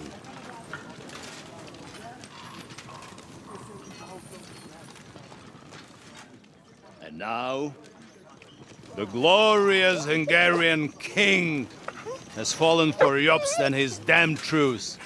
He's been taken in by that treacherous turncoat. Jobst betrayed Wenceslaus. Then Sigismund. And now us. He fooled all of us. But what can he really do against us? I'll tell you what. While pretending to parley, he incensed the Hungarian nobles against Sigismund. Surely Sigismund's army can deal with that inconvenience. Ha! He was paying his Cumans by letting them pillage Bohemia. He set half the people against him in the country he wants to rule. And now, there is nothing left to plunder. While we are shuffling our feet here, Jobst is surely mustering an army. What are we going to do? We've got Cabon. That'll keep Hanush and the Lipa people at bay. If they ever want to see their heir alive. Jobst has Liechtenstein mustering other allies for him. We get him in our grasp, and Jobst will be like a fish out of water in Bohemia. I'll drag him out of that Jewish den with my own 2 hands. Count on me, sir. The betrayers of Christ, hiding a betrayer. They are rich. All that's needed is a good pretext. The Kuttenbergers will be quite happy if their debts to those usurers happen to go up in smoke. Yeah. You're learning fast, young man. Keep the gate open.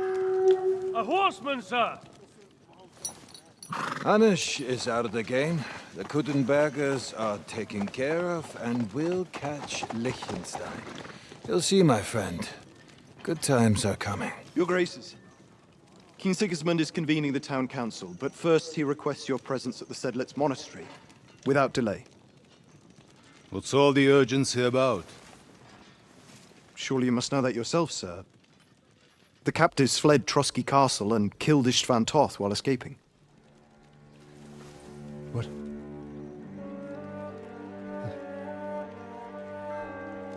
That's not possible. That's a lie. It is true, Lord Toth is dead.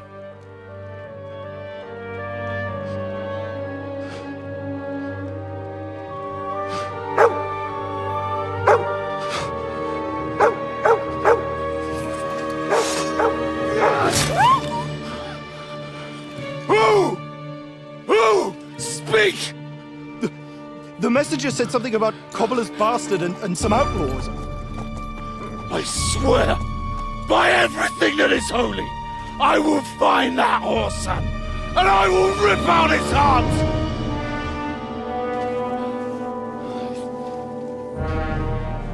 Jesus. What's with that boy?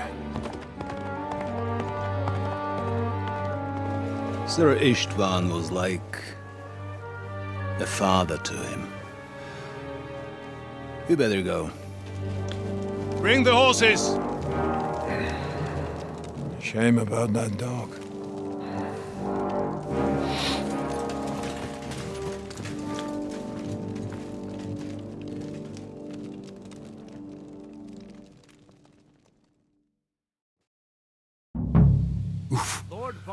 Luck was on my side. Now to find Capon and get out of here. A small escort with him. So the garrison.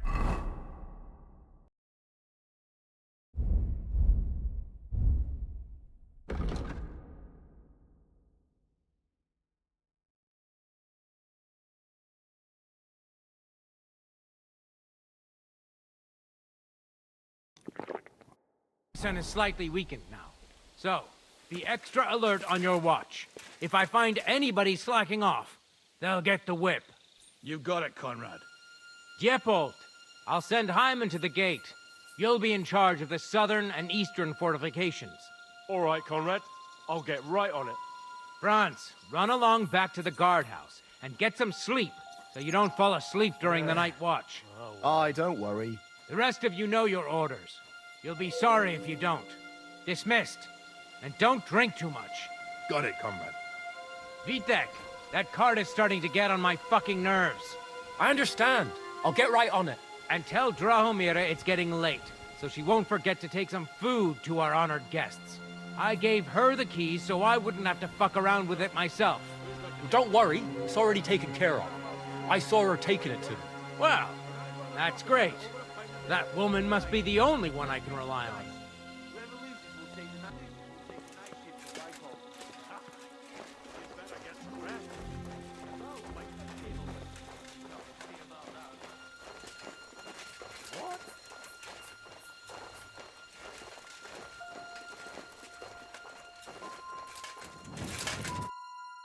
Wait! I don't know you. You definitely are not from the garrison. I'm going for the guard. Don't go anywhere. I came with a message from King Sigismund. It was a long journey, and I'm famished. Forgive me, sir. I wasn't expecting you, but you can look around and take whatever you've got an appetite for. Thank you. Tell me, I've heard you've got a captive lord here. Hans Capon of Lipa, I believe? True, sir. Some very important fella. But I only bring him food. Lord von Burgo can tell you more when he returns. I would like to talk to him. Without Lord von Bergov listening in. Would it be possible? I'm sorry, sir, but I can't help you. Well, I'm sure we can work it out, eh? You yourself said you'd take him food. I'll gladly reward your service. Well, perhaps.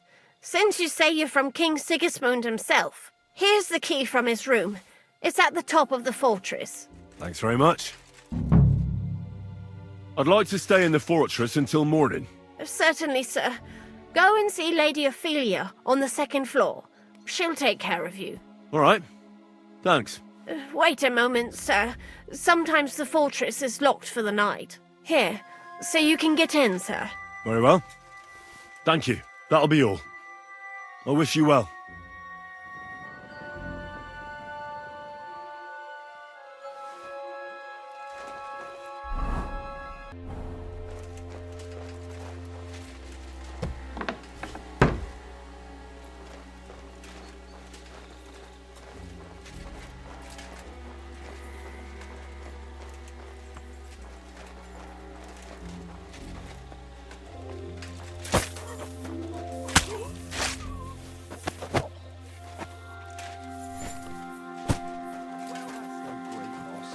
You didn't have much anyway.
Wait, Mark. We're on Conrad's blacklist, and ever since he yelled at you last time, I reckon you are too. So what do you say we help each other out a bit here? We'll hole up a bit downstairs, and you won't say anything to the captain about it. Have no fear. Just have...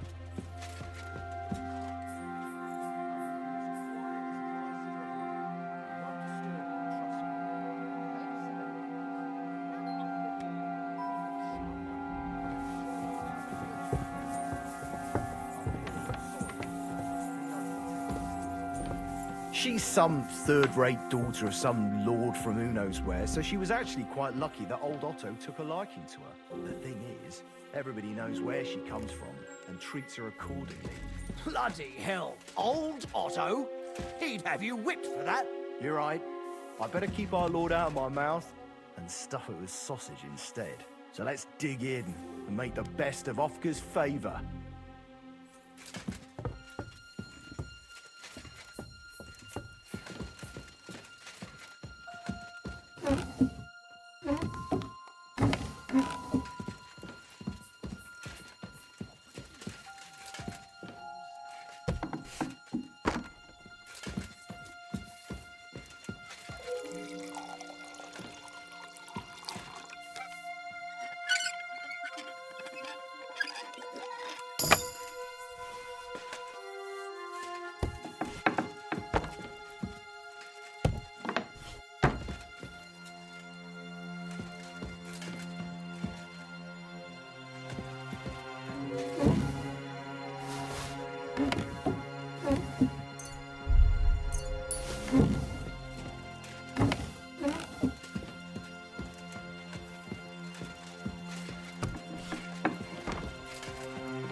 Wait! What the devil are you doing in my chambers? And at this hour? Guards!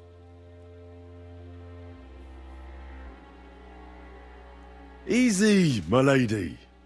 Don't be angry. Vincent von Kumberg at your service. I came to see Lord von Berghoff. Unfortunately, we missed each other, but the guard told me you'd take care of me with the kindness you're well known for. Oh, pardon me, Sir Vincenz. Lady Ophelia, pleased to make your acquaintance. Nobody told me you were arriving. I was originally heading to Kuttenberg, but it was getting dark, so I thought I'd come and surprise Lord von Berghoff. Well, you certainly surprised me, but I'm sure you must be tired after your journey. Please, follow me. Thank you. You're too kind. I would like to rest my head for a while. You're lucky, sir. We just happen to have a free room here for guests, which is all too rare. Sir Otto often has visitors when he's in the castle, which I'm sure comes as no surprise to you. I should also mention that there's a second room on the floor, but please excuse me. Entry there is forbidden to you. It's reserved for, distinguished and long-term guests of Lord van Berghoff.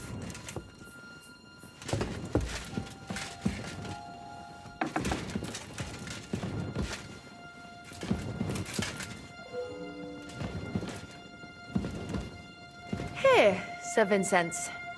Get some rest. Tomorrow I'll take proper care of you, and you can tell me about your travels. Otto will surely be back in a couple of days.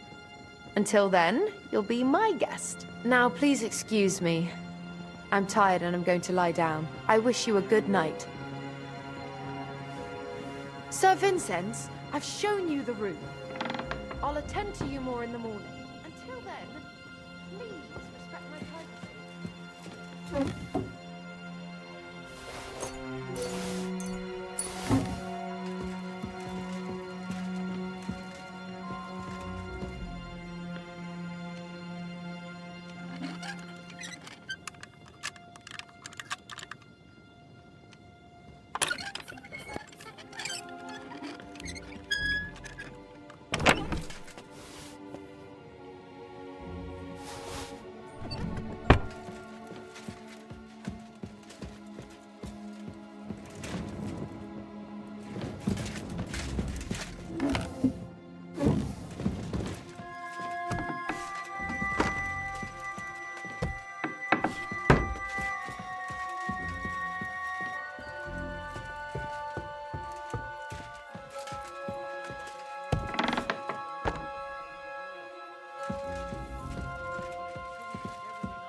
What is happening?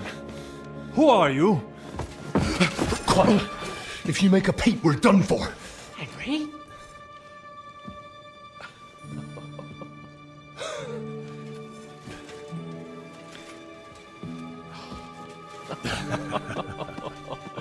Good God, Henry.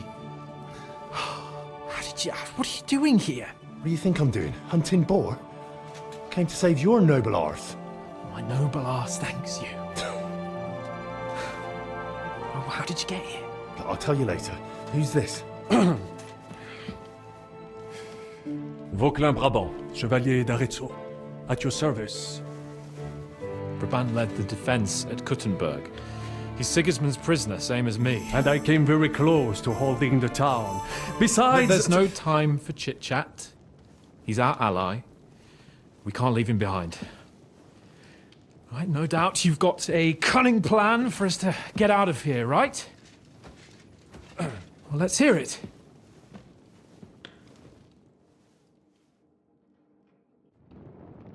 Of course I have a plan. Listen, I got to the fortress through a secret passageway that old Ruthard told me about. Von Bergov knows nothing about it. C'est magnifique! Very cunning. And so far, the garrison has no idea I'm here. We're lucky von Bergov left the fortress along with von Aulitz and some of the garrison. So I'll take you to that passageway, and we'll get out of here. We'll get to the forest not far from here. I'll have some horses ready there. We'll be gone before you can say the Lord's Prayer. Formidable! I call that an elegant plan. I myself had to sneak like that once during the siege of Arezzo. So, what are we waiting for? On y va? Wait. A passageway, you say? A dark, narrow passageway? Well, it's just a passageway. There's a bit of water in it to wade through, but nothing we can't handle. You can forget about it. I'm not going through any passageway. What? Let me repeat. No passageway for me. It's not the chivalrous way. It is not chivalrous, c'est vrai, but in our situation, it is more than delicious.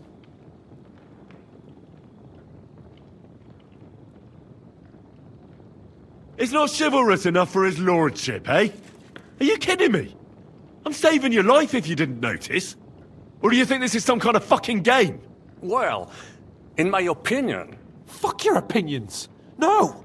Just no! I mean, we'll all suffocate in that passageway. Or it'll fall on our heads. What's gonna fall on us, damn it? If I got in that way, we can get out, too. It's completely safe. So stop acting like a madman and let's go. I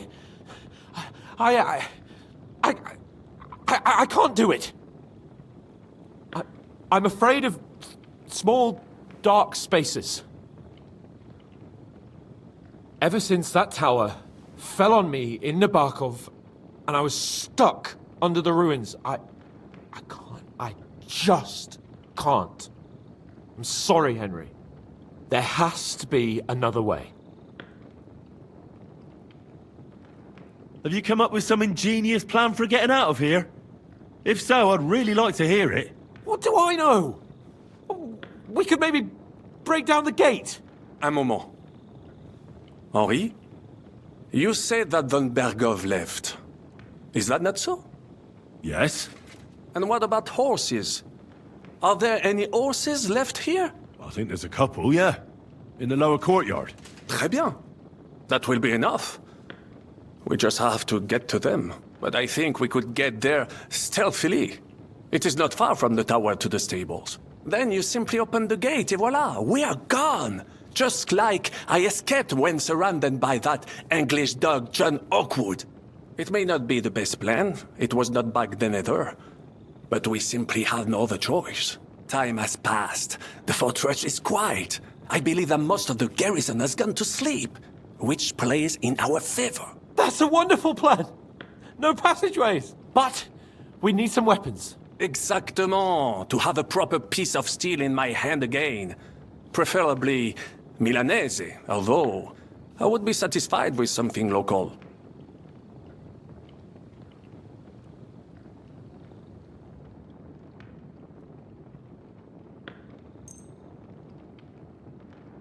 Thanks, Henry.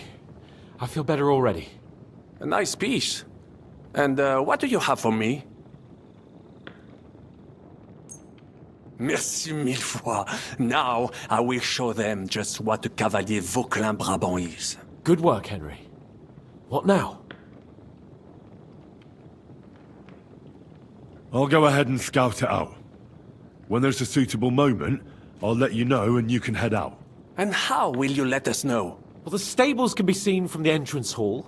If you signal us with a torch from next to the horses, we'll head towards you. Agreed. Good idea. Wait for my light. But you must be absolutely certain that the way is clear. If you have any doubt, do not risk our lives. Better to come back to us, and we shall go together. True.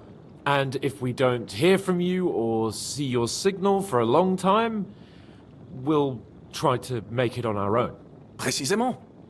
We cannot sit here forever. Right. Got it. I'm off.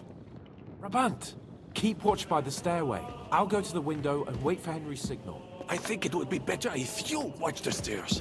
Why's that? You are younger. You have better hearing. You said you once discovered a dozen English spies. So you can surely handle one stairway. I discovered them because I smelled them from a distance. You see, les Anglais stink to high heaven. Then you'd better hope von Bergov's men stink like rotten fish. Eh bien, I will watch the stairs if Monsieur le Chapon so insists.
Huh?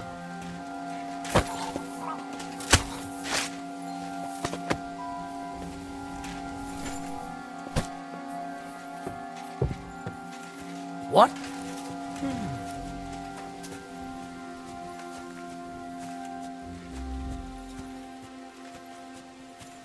What's that?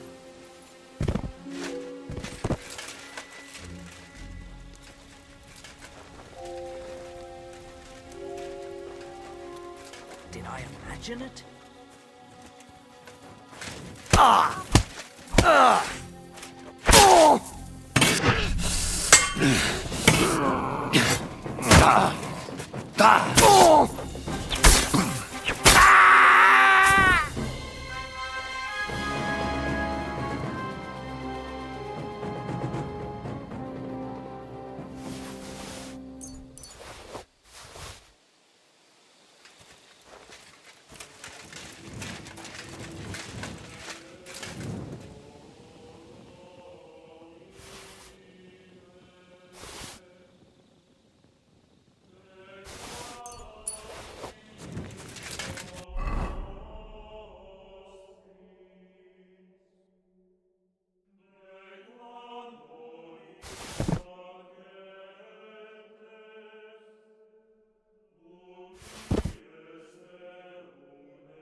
That. Now I just need to wait for Capon. Lord Jesus Christ, stand by our side.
Admit, mes amis, the last time I have had such a suspense was when I was rescuing the King of France.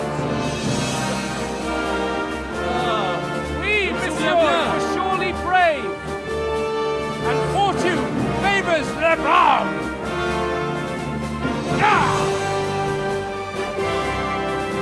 Free at last!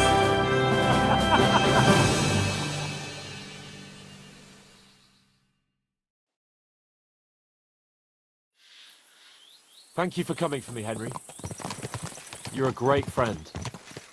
The best I could wish for. After today, you may also count me among your friends. I, Vauquelin-Brabant, chevalier, aventurier et voyageur. I'm at your service, mon brave Henri. And I have an excellent idea. In your honor, I shall name my new horse after you. Pleased to meet you, Sir Vacula. My name is Vauquelin. Vauquelin? Vauquelin. Vauquelin. Vauquelin... would you mind if I just call you Brabber? Brabant. En. Brabant? Que peut-on y faire? It will have to do. Do not concern yourself, mon ami. Clearly, you are not talented in the art of conversation. But at least you have courage and other skills. You carried out the entire operation truly brilliantly. I could not have done it much better myself. And look, mon ami, how the fresh air suits Monsieur Chapon. He has finally stopped drawing in self-pity. What self-pity, damn it? I was locked up for days in a tiny stinking room. Ah, come now, mon cher. Luck was simply not on your side for once. That is all. Now we are finally free. The time has come for grand deeds. I did not waste my time in captivity. I fought everything over diligently. Listen. Please, I'd prefer not to. What's your plan, Sir Baron? An heroic deed about which odes shall one day be composed, similar to my feat in the famous Battle of Arezzo. But what would you do now? What if we were to journey to Vienne? We could assemble a company and liberate le roi Wenceslaus. That would be excellent. If the king were to return, the nobility would definitely support him. Sigismund would have to withdraw. Précisément! And what is more, our names would be sung throughout the kingdom. Undoubtedly, we would also earn a rich reward too. Then I would invite the best stonemason from France and build Monsieur Chapeau a castle that even Chevalier Hanush would envy. You must be mad. You've been free less than a day, and you're already thinking up ways to get yourself killed. I'd rather endure Hanush's preaching about my incompetence than listen to this chatter. We'll see what happens next. But the first thing that I need is to get good and drunk. We should spur the horses on. God knows, they might be hot on our heels. Yeah!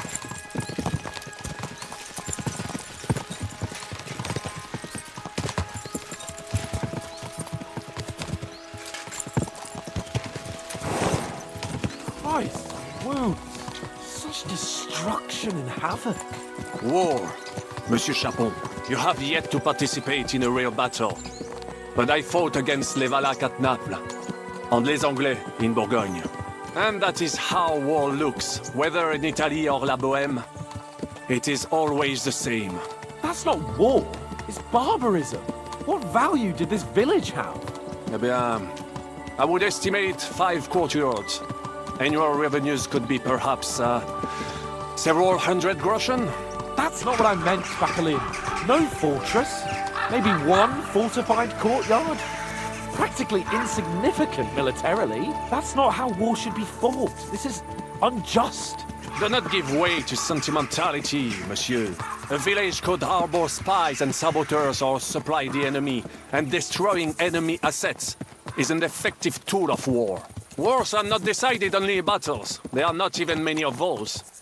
To strike in the rear, make the enemy lose and bleed. That is how most conflicts are fought. However, wait a year or two, the village will be settled. The population will increase again. That is how it always happens. But we're the nobility.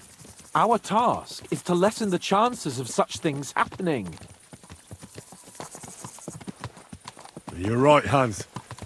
We must find allies and put a stop to it as soon as possible, so we can save as much as we can. Yes, but we failed in Trotsky. And now this is our punishment. I see that short captivity has turned you into a philosopher, Lord Capon. You should apply to the Faculty of Arts before the muse lifts you again. Here!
run into this pair of scoundrels?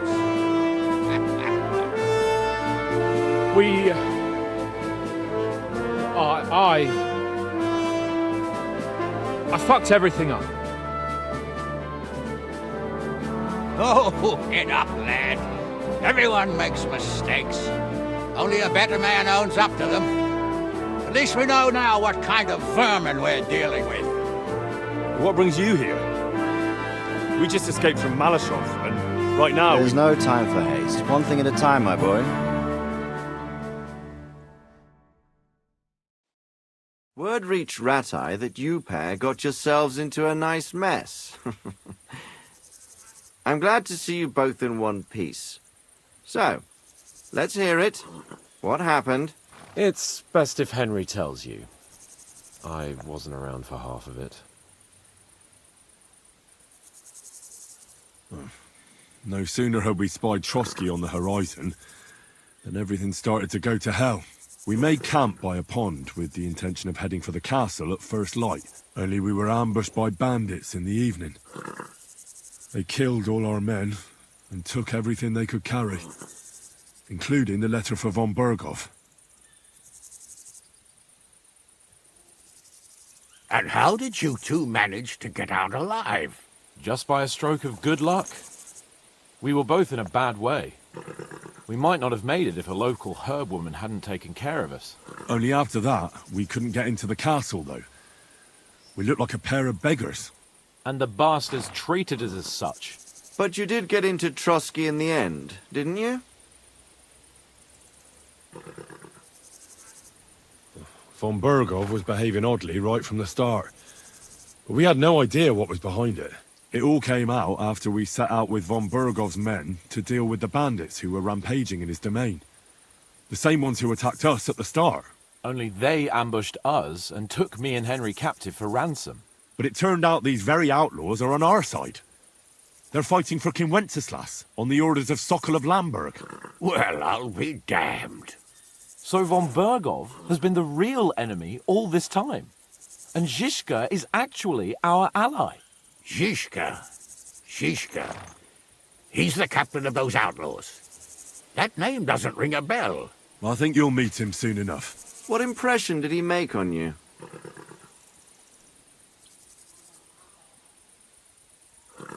He's some impoverished yeoman. But he's handy in a battle, and he helped us when we needed it. He made quite an impression on me, for one. I'll be happy to see him again. But if only it didn't have to be in Rabors. Why Rabors?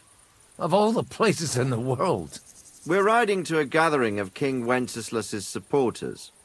If fortune favors us, the future fate of the kingdom will be decided there. If we keep standing around here gabbing about it, it'll be decided without us. Patience, my friend. This pair have just returned from the clutches of the enemy. No doubt they have something to tell us. Like how in the devil did you manage to escape? I was helped by the Ruthard family, the former rulers of Malashov, in exchange for dealing with some trouble they had with Ulrich of Raditz. Ulrich Vavak? But he's the mint master. Well, he won't be for long, if it comes to light that he's been putting his sticky fingers on the royal silver. It seems you've been pretty busy. But don't forget to say what you found out from von Berghoff in Malashov. Sigismund has convened the city council. Markvart von Aulitz will be there with him, too. The word is, Sigismund is going to make an important announcement there. He picked a nice time for it. But at least he won't be sticking his nose into what's going on around.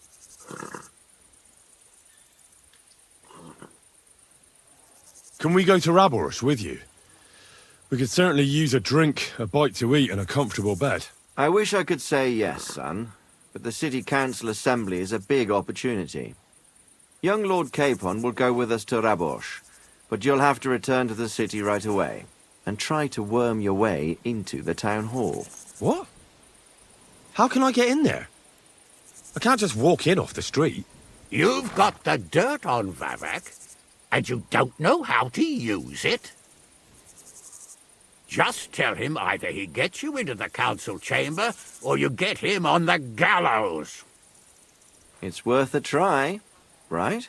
I hope that assembly really is important. If Sigismund is just going to announce an increase in taxes, there's not much point in my being there. Well, at least you can enjoy watching the long faces of the councillors when they hear it. And don't worry, I'll eat and drink in Rabosh on your behalf. If I come back and find you there under lock and key again, I'll leave you to rot. T'inquiète. I will go as well, and I will not let your friend out of my sight. Hans? Who's this? Vaclin Brabant, Chevalier d'Arezzo, at your service. He was a captive of Lord von Bergov's, like me. He defended Kuttenberg against Sigismund. In that case, he'll be a welcome guest at Rabosh. You don't know what you're promising, Baron. Watching Sir Hans is a job and a half. The main thing is to watch out for yourself, Henry. As soon as you can do so without raising suspicion, come and join us. He'll manage it, but now we really need to hit the road. Safe travel, Henry. Adieu et bonne chance! And to you. Hopefully we'll meet soon.